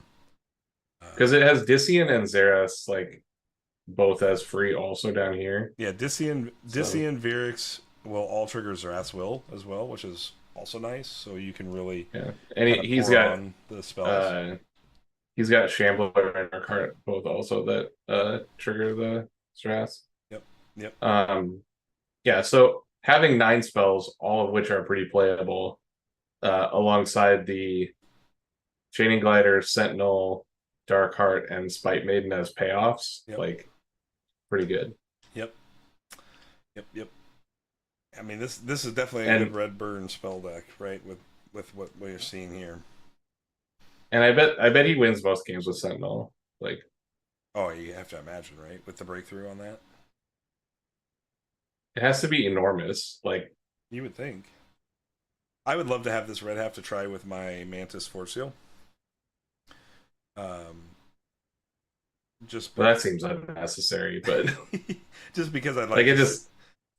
I'd like to see if I could take advantage of Sentinel and the Oak Fathers to pump big damage, just because of the synergy between Darkforge Drain spell play and this, and then I just need a big spell deck to go with it because my green half is only a 3 spell deck. So, like, I would love to have this red deck to try on that. But Manly says he plays the Korok, which is Lightning Speed, Flame Strike, which obviously Flame Strike is very good, and then Whirlwind gives a creature +8 and move it to any lane. So that allows you to, push. If you do get to cycle 4, it allows you to push damage on a non-breakthrough.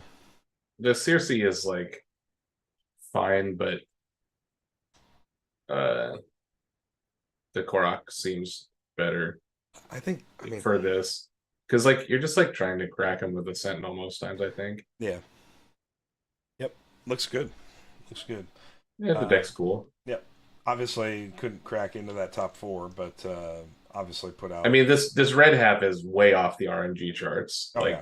That's what I was. Six spells plus double spell payoff. Yep. In the red half, crazy. Yep. I agree completely for you there.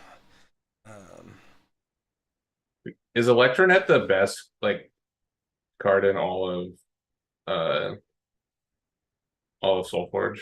Electronet? Yeah. The next 3 decks, the like 6, 7, and 8 place decks are all green, blue. Okay. And I think they're all Rosetta, and they all have an Electronet. I think Electronet's a very good card. I just think it's funny that they all have it. I mean, there's a lot of decks right now that are built around pumping attack. So Electronet's never gonna miss. Like the card is just good. Right. It misses like 5% of the time. And by missing, I mean it's free. Like you're very unlikely to want to play this card, except in extreme circumstances if it takes up your action. Right. But if it's free, then you're like extremely happy to do so. Yeah. So this green half is a Mantis. Overall, it's a Mantis deck.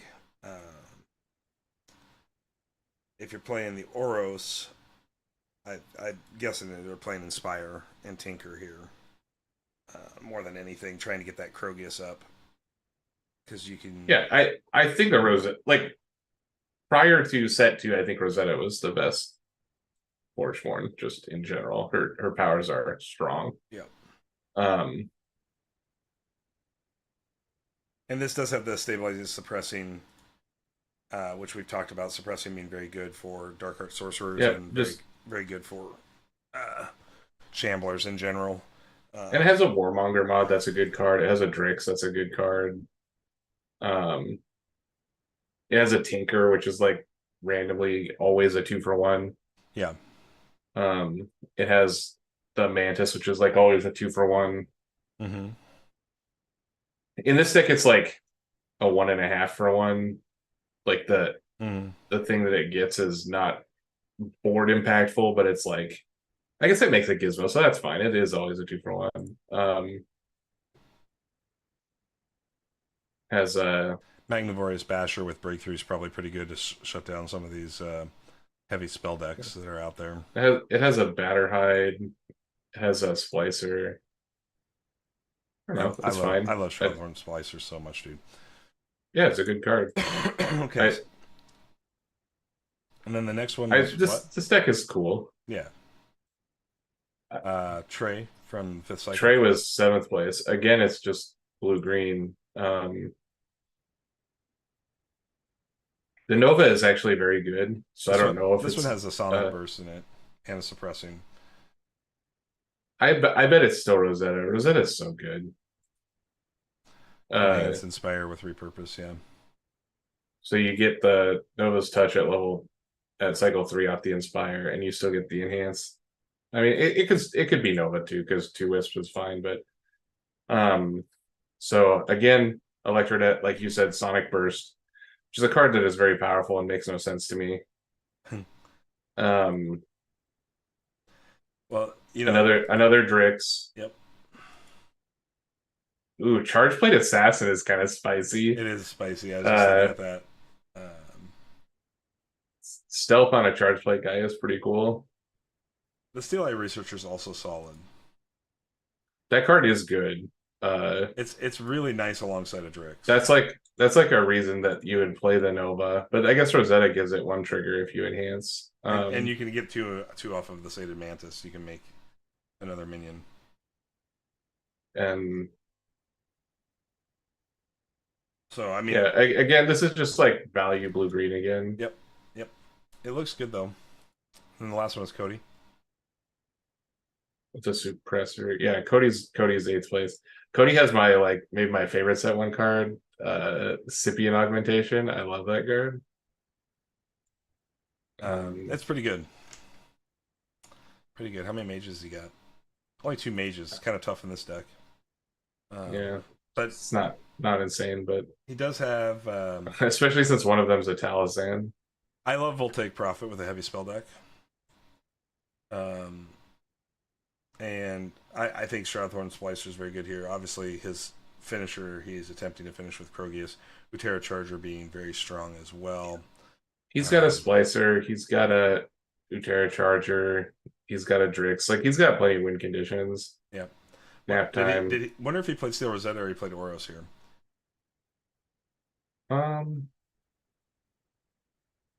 I mean, Rosetta seems better to me. Maybe. You got a bunch of spells. Dark Force Drain could be pretty good, even if it's one-time activation. They're like all bad though. Yeah. Like, the spells are definitely not the cards in this deck that you want to play very often, I don't think. But maybe you can enhance your Krogius to skip a level. Yeah. Yeah, I don't know. That's tough. I would be curious to know what he played here. Voltaic Prophet is extremely good for sure, Manly. I'm interested in hearing Cody's experience with this. Just, I mean, any of those 3 guys actually that were playing blue green, just to see what it was, because this top 8 was really like the groupings were weird. You know what I mean? Like when you really strange when you go out and shoot competitively, there's like precision and then there's like grouping. So at the top we had 3 of 4 rumbles, and at the bottom, and again, this is the bottom of the top 8, so still doing very well in the tournament. Three blue greens. What we So didn't see here. those groupings are interesting to me. Yeah, what we didn't see here is the purple green life gain that has been sort of the meta dominant strategy. Right. Nobody brought And that. It looks like, at least not to the top well, tables. Ryan Ryan is in the tournament and he was playing his go-to Was he deck that playing he the Dark always Force played. Drain deck? No, that's Greg had the Dark Forges. This is Okay, just Ryan's uh purple green, good stuff. purple green life gain Got it.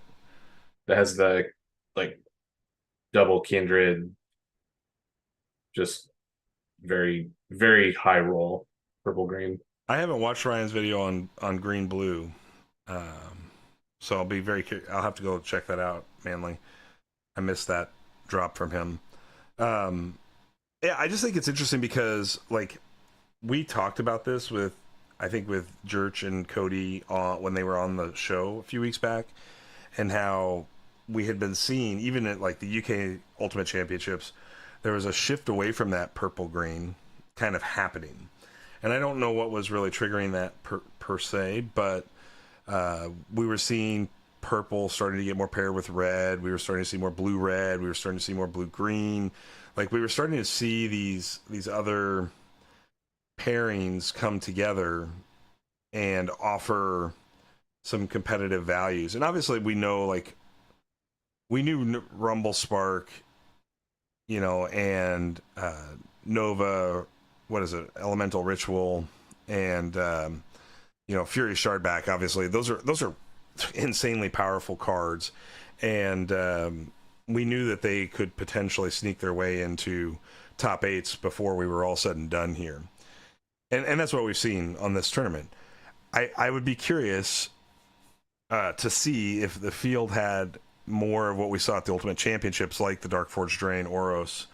Would these decks have held up to Greg's? Well, it's interesting because I think that there's like a pseudo rock paper scissors element to it, Mm-hmm. where one thing that those green purple life gain decks are good against is the kind of thing that those like red purple decks are doing. Right. Right.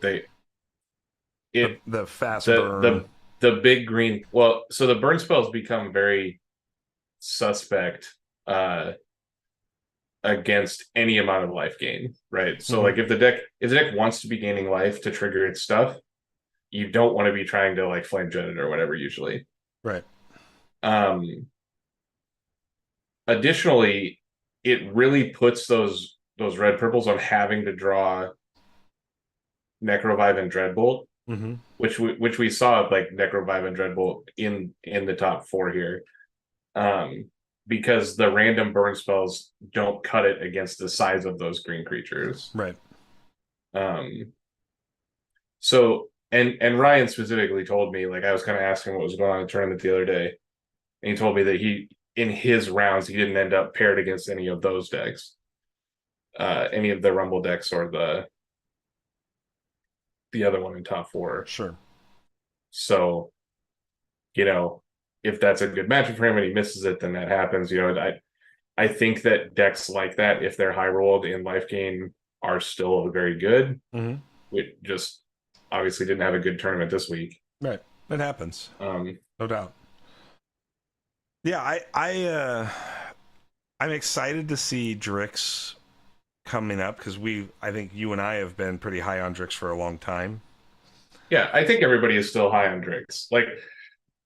And it is cool to see him in a bunch of these, well, in two of these three decks,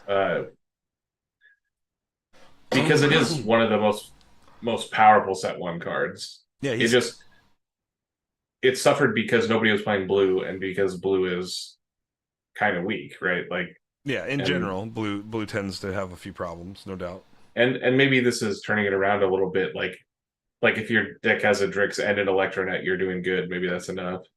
Electronet Electronet really is a great card. I was kind of memeing about it before, but just like a free half removal spell is very good. Yeah, I think what makes it good is the value you can get off of a -5, right? Like so much stuff is +2, +2, +4, +0, that sort of thing. And Right. uh, It's not an effect that I would ever pay an action for, but since it's free, we know things that are free are very, very good. mhm. Um, since it's free and it is a good effect, like its power level is very high So Billy Badaim for says just that for just like a random card. Billy says that Ryan's purple was different than his Icy Denver and Indie deck. He was running his Betrayer ley line instead. So Oh, not the same deck that was brought to the Ultimate Championships here. Um, I guess I just saw the Kindred Wartusk in the list and assumed that it was the same pair. he must have multiple. He must be hoarding all the Kindred War Tusks because I don't Well, have the one. green half is probably the same half. It's just the purple half was different. That's Right, what Manley was saying, I right. think. Yeah, no, it's fine. I was just trying to make a joke. Oh yeah, Wartusk is like the man, right? Like it's like the biggest pile of stats in the game. And to get a Kindred version of it is pretty impressive, for sure. So, Yeah. well, I mean, Neil, that really does break down League of Champions. I don't know if this gives us a preview to I World Championships. What do you think? God, I don't know. I so I know we talked about this before on the stream. The World Championships is gated by, and it's gated by silver decks, which is one thing, but that's not as big of a gate as I think we initially thought because there's just been a million like random 8-person tournaments run in the last couple weeks Yeah, to get people's decks silvered. But it is gated by time and travel expense to Gen Con sure. and also a prohibitively expensive entry fee Yeah, I agree that to the the entry fee tournament. is pretty rough here, no doubt. $50 entry for a tournament that like I guess maybe they've announced prize or something in the interim that I'm not aware of, and it's like some big cash prize or some large cash like pseudo value prize that makes the $50 make more sense. But that's an expensive tournament, man. That's Yeah, it truly is, and there better be a big payoff for a tournament like that. yeah, I mean, I think I hope there's a larger number than 10. That's all I'm going to say on it. I hope that more people are planning to sign up and taking advantage of this, and I hope that they will at least announce the prizes soon enough because I think if you are thinking about spending $50 to play in this tournament at all, is you really have to want to know like what am I getting out of it? What is my risk reward, feedback loop on this, right? What am what do I have an opportunity to play for? Like right Right. now, we And don't I think know. it's fine. I think it's fine if people value just the world champ title at $50. I think that's fine. Mm-hmm. Um, the issue that I have with it is that I don't know that the community as a whole will value just the world champ title as $50, and we want this like we don't want it to be just a tournament that anyone can go in it, right? It's the world champs. So there Right. needs to be like some gates, but we also don't want good players to not sign up because they don't want to pay $50 just for a chance to say that they're the world champs. We want them to have value there I agreed. to draw Yep. them. Yeah, agreed. I It's mean, and it's a hard thing to balance, right? Like yeah. it really is. I think at the end of the day, uh, I I think the price point for hosting the World Championships indicates that Stoneblade has something big in mind. I just don't, Right. you know what I mean? Like, I just don't know what it is. And so I think that's why I'm saying, like, hey, I'm sitting here on this platform saying Stoneblade, we're a couple of weeks from this tournament. Right. And that's exactly correct. Is like does Stoneblade have something up their sleeve and is that fine? Yes, absolutely. It's exciting to think that they do. Right. And that was very accurate, the last time we talked about it a month ago and a month before that. But now, like you said, we are not a month away. We Right. are counting days now. Like now is the time that we need to be saying, hey, here's your big incentive. Please come sign up. Right. And this game just needs some news, man. This game needs some, Yeah, right? It right. needs something to Just inject like we some. were talking about top of the show. Yeah, I mean, to circle all the way back to that, it just needs something injected into it to build some excitement, right? Like right now, what we've got for excitement is all these community-run events. Not taking anything away from anybody that's doing those things. I think that's fantastic. We'll be putting our tournament out after Gen Con. I decided last week. It was just didn't make sense to launch a league tournament going into Gen Con week, and then the real output of that is. Are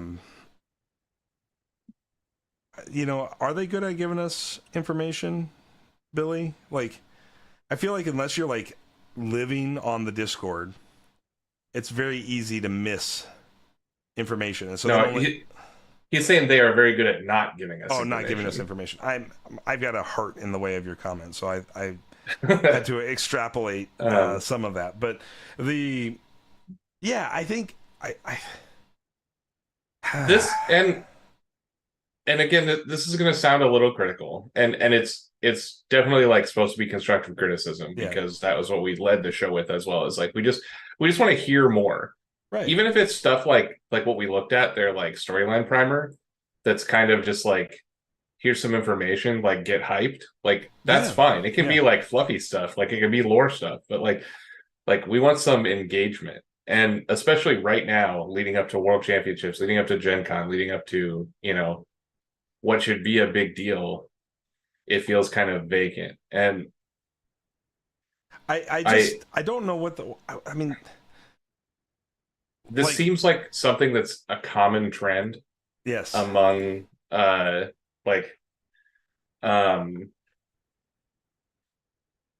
mean, I don't want to call like smaller card games. Yeah.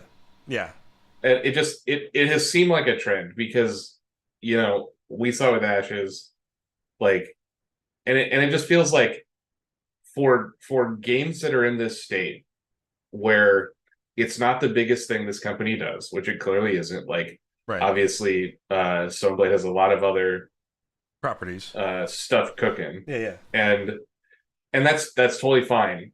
But even if it is like a really big thing in their lineup, because it's a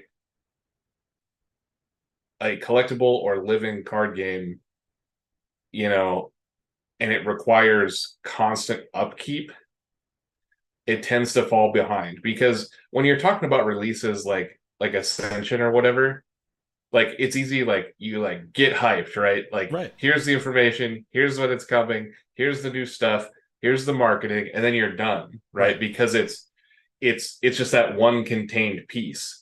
But after the first release of these card games, like I tend to see, is that the marketing falls off because these require constant babying from that. They require thing constant money. Because we're like, we want more. We know that there's more on the docket. We want to know more. We want to see like the evolution of this. And it doesn't work like a board game where you get that up until release and then there's like some after release marketing that's just like, hey, this thing came out, and then you're done. These card games, they need to be babied the whole way along. So card games, like if you know product life cycle, I'm going to talk business theory here for a minute. So if you don't like business theory, you can shut off the stream because that's probably where we'll end. But in a business, when you have a product that you're releasing and you have a product cycle, there's what you call early adopters, which is what most people that were on the Kickstarter would qualify as. And then you have mainstream adaptation, which is what would be the influx of new people that came in at the retail release of the product. And then the product starts to die. That's literally how it works, right? But in a card game, you reset that cycle with each new set, right? And so in theory, what you get is, if you're doing it correctly, what makes the scale of this system work so beautifully when you look at it at a really big level, like a Pokemon Magic level, right, is that your early adopters and mainstream buyers, they become your early adopters of the new set, right? So they're ready and they know what's going on with the new set, and they're ready to buy the new set before it comes out. Right, so they're the early adopters, and they're telling their friends, "Hey, new set's coming out. You got to try this game." Right, that's what's happening in the early adoption stages, and then you get the mainstream adopters of the new set, and it's a much smaller number than the first set. I want to be really clear because you're slowly you're eating into market share. There's only so much market share, but there's still growth, should be growth each time a new set comes out of new players that enter into the ecosystem. And some percentage of those players will continue to be absorbed into the new player segment or the early adopter segment of the product cycle for set 3. And the cycle repeats itself over and over again with a depreciating quantity. So what I mean by that is, like, if you get 1 million mainstream buyers of set 1, and some percentage of those mainstream buyers of set 1 become early adopters, your new early adopters are now plus 500,000 or something, right? And so you're not going to get 1 million new in set 2. You're going to add another, let's call it 500,000 or even 250,000. And you're going to have 125,000 of those add on. So now you're slowly ratcheting up the player base, but it's growing at an exponential rate. And that comes with a need for the business model to be situated around consistent growth of the excitement around the player base. And the main thing you have to be marketing to in this tail or in this cycle is the early adopter, and trying to convert new players to become early adopters of the next set. Right? That's what you're buying with your marketing, is your early adoption. Because your early adoption is how you're going to generate potentially new players. It just is. and we're just not seeing that, right? Like, if we are like a month and a half away from set 3, like, as early adopters, we should all know that, right? Like, we should already be like, Neil and I should be able to sit here and be like, let's get hype, set 3's a month and a half away. We know nothing about it, but we're still going to talk about it because it's awesome. And everybody that's in this chat should know that, because they're so plugged into the community that we should all know it. Like, we're all early adopters. We're all in the same boat right now. And right now it's really hard. And I'm going to tell you, it's really hard as a content creator right now to come out every week and say, like, what are we going to cover? Because there's not much to unpack right now. And it does feel like, Manly, it does feel like you're right, that a lot of this stuff is getting put on the back burner to other Stoneblade projects, which is totally fine. If that's the operational direction of Stoneblade, I get it. And but that makes it really hard to see this game. To me, it makes it really hard to see this game have a really successful long-term vision picture. It might last for 2 or 3 or 5 years, or I don't know. Like, right now, I'm getting concerned that we've had no news for a set. I mean, we're in July. The last time we had a set release was in March. So it's been 4 months, and there's been zero news about a new set in 4 months. I mean, it's been talked about. How much space was there between 1 and 2?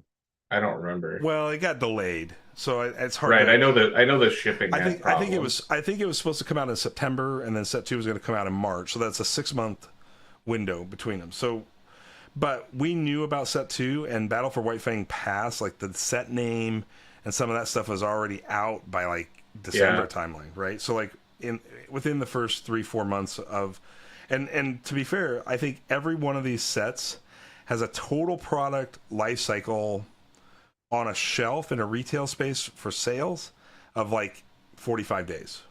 Like, you get 45 days of good sales off of it, and then you're back in rebuild mode for a new set. That's the honest truth. There's still a tail that goes on from like day 46 to day 90, but after 90, I would say what you've sold is what you've sold, and you're probably done, mostly done. Just the way the business works. Yeah, that's an interesting take. I hadn't I wonder if we have anybody that has a local or something that can confirm that.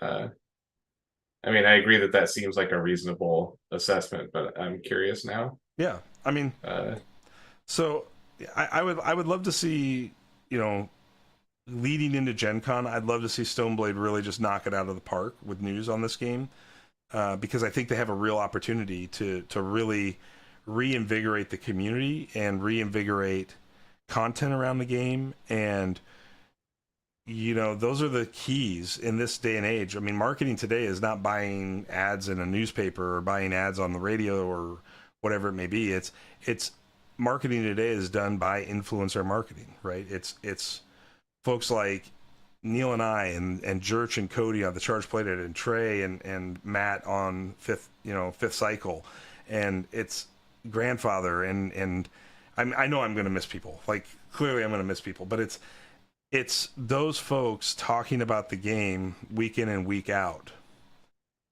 that really give the game breath and life and introduce new players to it.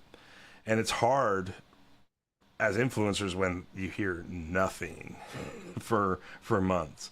Like we can only go so long. We can only go so long talking about tournament results and right. We can only go so long like talking about what the other content creators said in a circle.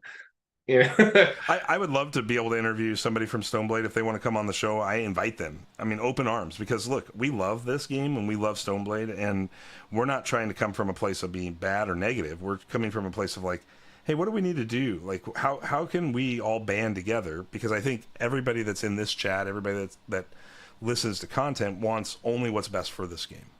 And not what we think is best for the game, but just commercial success for the game, right?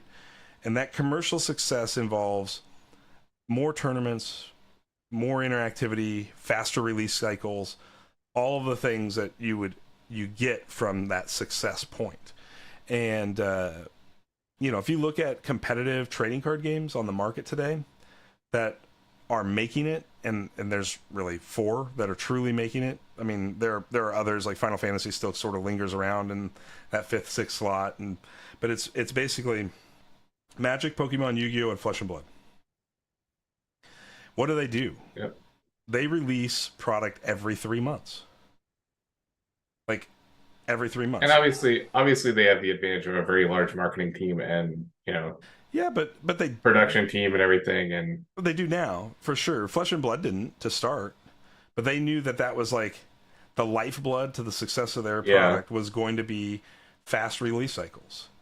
And Flesh and Blood is definitely an anomaly. I didn't think there would ever be another one to add to the list. Correct, but they showed the path, right? They showed the path. Now, this game is not a trading card game, so the model, the business model of the unique deck system isn't going to appeal to everybody the same that likes trading card games, right? And vice versa. People that like trading card games may not like unique deck building games, or people that like unique deck building games may not like trading card games. So they can serve different niches, but I think when attention spans of a human being have been reduced now to the point that we're goldfish, like we have an 8-second attention span on average now, you no longer have time on your side to like be really slow. And Manly, you're correct. There are all kinds of sub-releases that exist inside of that, but I'm really just focused on the core business product. Excuse me. Some would argue that that the ancillary releases that Magic put out actually hurt the game more than help it, and I can't disagree with them. I think that you can flood the market, and then when you flood the market, you can create dissent and potentially lose buyers. When you're at Hasbro's level, it's very difficult to see that until massive swings have happened, like 1%, 2%, 3%, movement. Then you start going, oh, maybe we're doing something wrong. But if you hit a home run, you can also swing that 1%, 2% back the other way, and then you never really see the business, the impact of your business decisions at a micro level, because they're just too big to see it in any other way other than a macro level. But somebody like a Stoneblade I bet you they have a very, very solid fundamental understanding of their micro level economics around this game. I'm sure they do. I know they do. And at the end of the day, they really can see the tail fall off their sales cycle from a distribution level, which means that when it falls off at a distribution level, it's already fallen off retail a month before that, maybe even 45 days before that. So their information is lagged by 30 to 45 days, roughly, would be my guess. And that really should tell you that you have to be pulling the trigger, and you have to be confident in pulling the trigger financially when you don't have the complete picture, and you have to be willing to gamble a little bit when you're in this kind of product cycle to make it work. And that's not for everybody financially. That's not for every company. I mean, some companies want to be more conservative in their decision making. I can totally respect that. These kinds of games require a little bit of risk reward decision making, where you're going to make a decision without the full picture because you don't have a choice but to be speculative on it.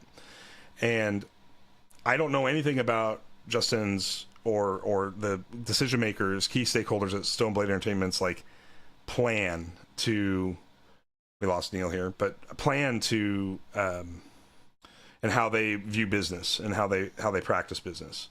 But I'm going to tell you, 6 months is a really rough time to try to keep interest in a game, and it needs something breathed into it more quickly than that, in my opinion. And that's just kind of how products work in this day and age now. I don't envy them. I really don't. I don't envy that position, because it's a tough position to be in. And I really sympathize with the challenges of this kind of product. But, you know, if you're going to enter into the space, then you have to be willing to make those kinds of take those kinds of risks and those kinds of rewards that can become with them. I mean, you can lose everything too. Right. I mean, that's the whole point, right? Like, we've got 200 and some odd cards. Like, if you started dripping a card a week and you weren't ready to release for another 3 months, he'd still only drop 12 cards. Neil dropping his internet. Sorry, Neil, that you dropped internet, but I'll wrap up the show here without you tonight. I appreciate you being on with me, buddy. It's always a blast. Yeah, I mean, everybody's going to have logistics problems, right, Billy? Like COVID gave everybody fits, and it still is having supply chain issues in sectors all over the world. I don't think the board game community is immune to that in any capacity. In fact, they may be more exposed than other industries because of just the very size of it in comparison. So it's very rare that, like if you're an auto manufacturer and you're shipping cars from Japan to the United States, as an example. We don't see that very often anymore because we've learned things about how to produce cars cheaper, localized. But let's say that was your business, was to build a car, put it on a boat, and send it over. You would build a capacity of cars that you rented a whole boat for that. That's called it's called standard freight forwarding shipping. And then you have LTL or LCL, which is less than a container load, which means that when you buy a single container, your product doesn't occupy the whole container. So you rent a part of the container and you ship it. And obviously those costs are much higher because you're not dealing in volume. And when you think about like a Stoneblade buying product, they probably buy 2.5, 3 containers of product. And so they're not a large enough player in the logistics field to sort of dictate the terms of their deliveries. And so they really can be held hostage by customs. They can be held hostage by shipping companies. Like it's really all out of their control. And so I don't doubt that the release schedules have been modified because of shipping issues. I mean, I believe them when they say that's what's caused the problem. What I'm saying is that even if that happens, it shouldn't interrupt your development cycle, and it shouldn't interrupt your approved to print cycle, other than if you're concerned about sales and you have a cash flow problem. And if you have a cash flow problem, then you need the cash from the set 2 sales to make set 3, and that indicates a much bigger potential issue for the game that we can't unpack because we just don't know the details. So it'd be just speculating. But obviously I want them to succeed. Everybody in this chat wants them to succeed. So let's let's stay positive in the sense that we know set 3 is coming. I'm excited for set 3. I'm not feeling let down about Gen Con maybe not having set 3 to talk about. I'm just more concerned about the lack of any news, which to me feels like a kind of a gross oversight. And that what's going to happen is we're going to be like a month from set 3 launch, and we're just going to get this giant data dump. Like all of a sudden we're going to have of the 226 cards or whatever's in the set, I don't even know. We're going to get all 226 cards spoiled in like a 3-week period. Whereas you could have been like doing a slow drip ramp up over the last 3 months that would have kept people plugged in and excited and talking about the what ifs, right? And those what ifs are how you keep people engaged. So I keep, to me, like I believe they should have an Instagram page just for this game. Do you think set 1 was a failure though? What do you think was a failure for set 1? Just the delay? I mean, they talked about selling 1.5 million unique decks, right? 1.5 million unique decks got registered. So, like, if we just divide that by 4, they sold almost 400,000 booster boxes. That feels like a pretty big success to me, even through the delays. Like, it's not exactly 400,000. I'm just doing quick math. Well, sure, but I think that represents potentially CSET 1 booster selling for $8 regular says a lot. I think that represents a bigger issue of overcommitting resources to, meaning that you made more product than what you were capable of selling. And what ended up happening is a lot of retailers ended up holding the bag on that.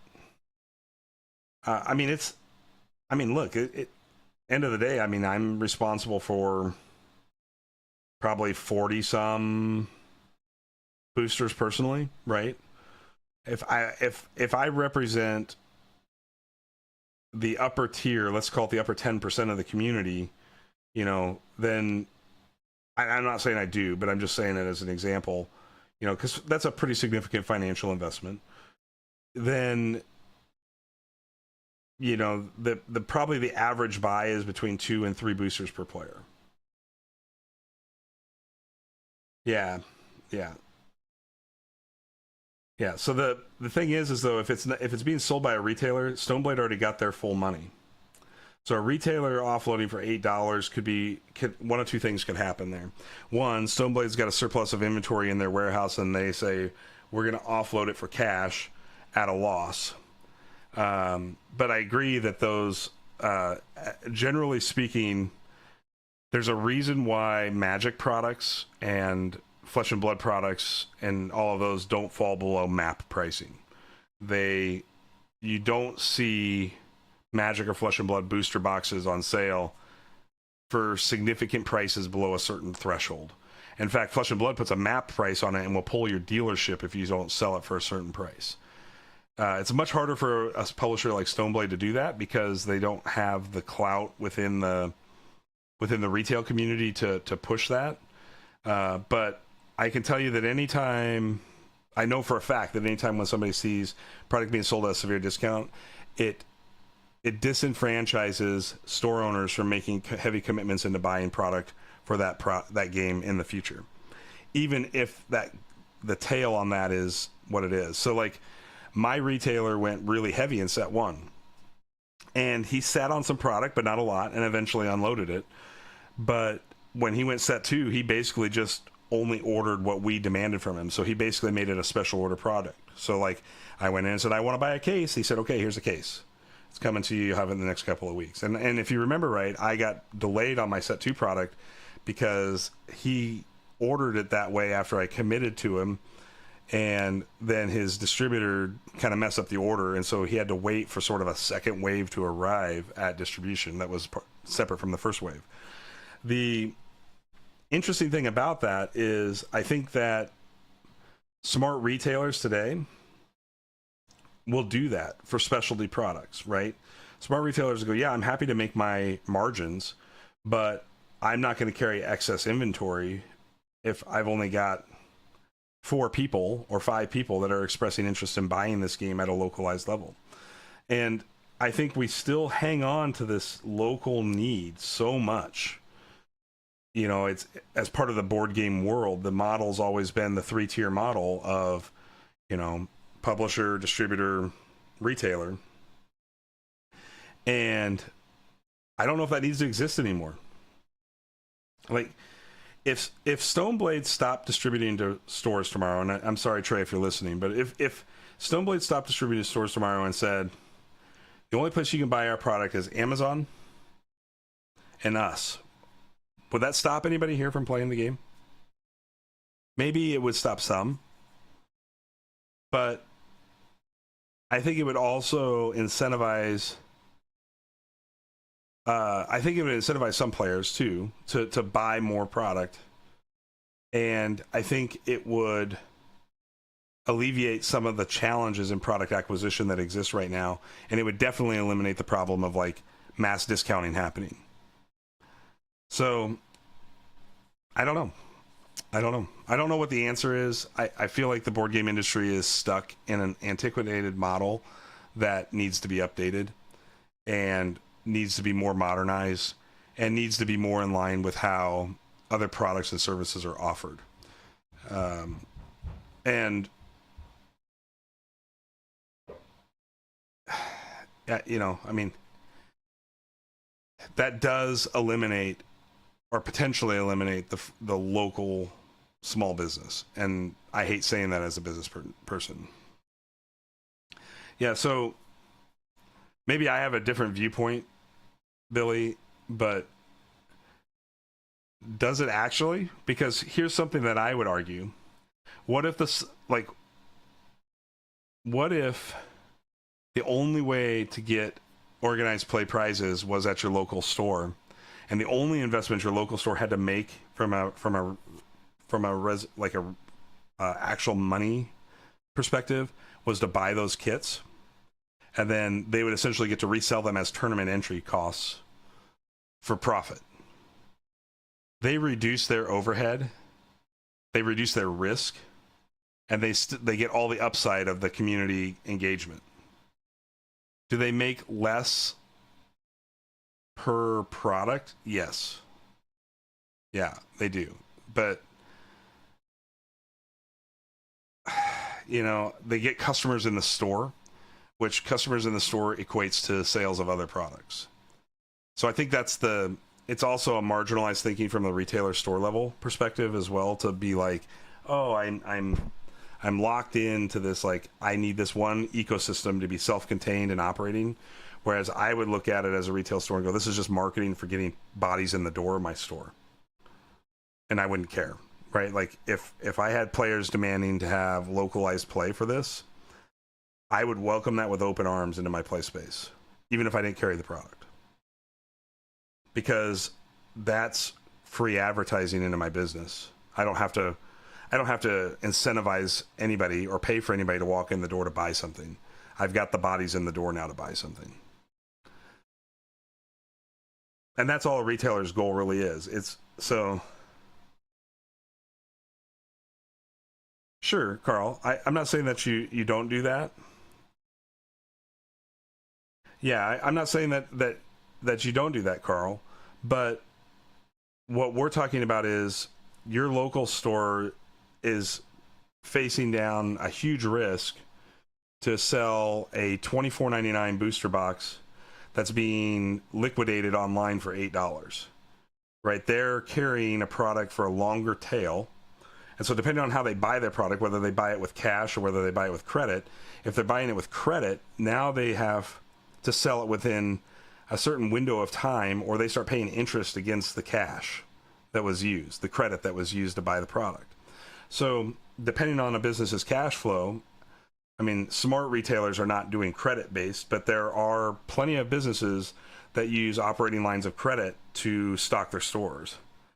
A single half-dex per faction. That, I mean, I think there's something to be said about why Solforge is not winning from a pure business perspective because of the cost. You know, I saw this when I was in the business, and I was selling. Yeah, I think honestly, let me ask you this question. This would actually be more expensive, but it has a different marketing spin. If you could buy a complete deck, two half decks, you know, you didn't know what they were, but they were, you know, randomized to be Aloyan, Necream, whatever. You take your pick, right? But there was a randomized model. So instead of getting one of each faction, you'd get two factions random. But you could buy that for $15. Would you do it? It's $10 less per buy.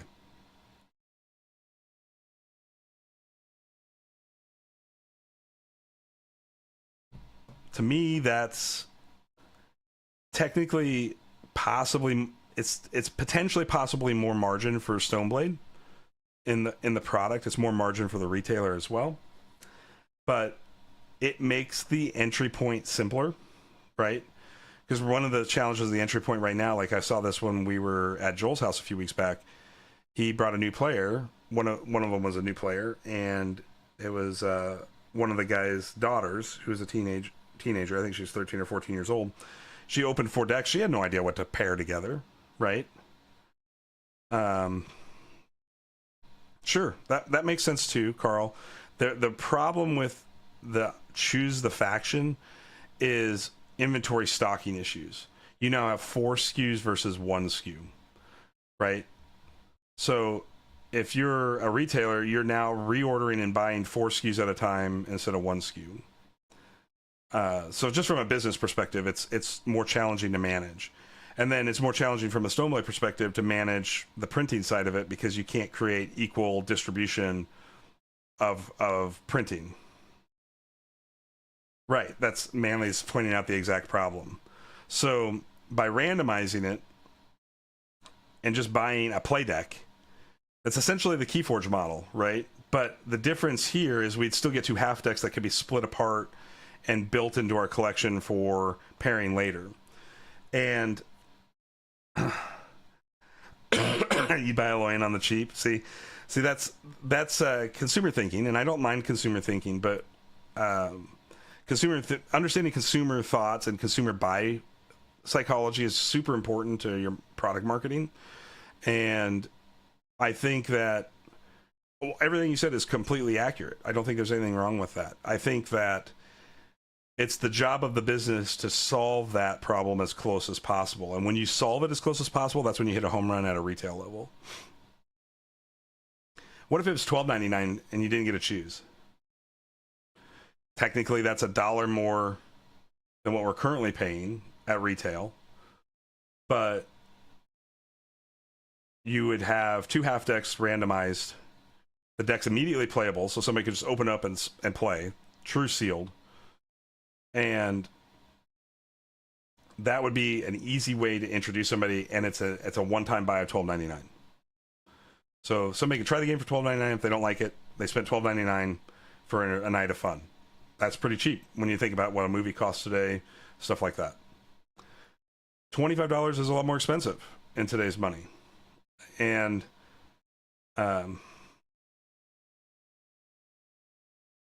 yeah, I completely understand the decision from Stoneblade to put one of each faction in, because what we get out of that is 2 playable decks. But I think what Keyforge did that made Keyforge very successful was a $9.99 price point for a deck. Only people who didn't particularly like gambling, because that's what you were paying, you were basically $9.99 gambling in Keyforge, is that there was no feedback loop to improve your collection with each buy. Essentially, you were throwing $9.99 away and hoping that you drew something, that you gambled something, a slot machine win that would net you more than $9.99 on a secondhand market, or net you more in competitive play value. That's what you were hoping for. Stoneblade has solved that problem with the half decks and in a unique system, and have a great opportunity, absolutely great opportunity, to create a low barrier of entry if they want to get rid of the philosophy that every player has to have an equal number of half decks. I also think there'd be a lot more trading of decks. There'd be a lot more secondhand market movement if players go, I don't like Utera. I open a Utera deck. I'm thinking of Joel here. I don't like Necreum. I'm going to use Necreum because of Joel. I don't like Necreum. I opened a great Necreum half deck. I want a better Aloyan half deck. I got this great Necreum half deck. Somebody got a great Aloyan deck that they don't care about. Let's trade them, or I'm going to sell my Necreum so I can go gamble again. I mean, those are. I think there's an opportunity here for them to really revisit how they distribute this game and do it in a way that can be financially more successful and much more accessible to a larger swath of people. Because I know for a fact, like an absolute fact, when I put my game out, it was a living card game style game, came with 4 complete decks. 2 complete decks, excuse me. The starter set was 2 complete decks. Allowed 2 players to play the game, and at $25, I was told that was too expensive. We have a very, very, very similar marketing strategy with Solforge.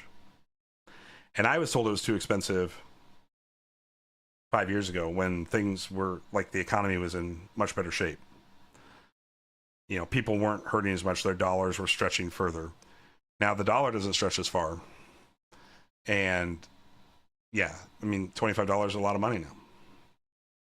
So, end of the day, I'm not advocating to make the game cheaper. I'm actually advocating to make the game more accessible by reducing how it is distributed to a smaller scale. It'd still be one SKU, and that's one thing that would make it really positive for the retailer. The retailer only has to buy and stock one SKU.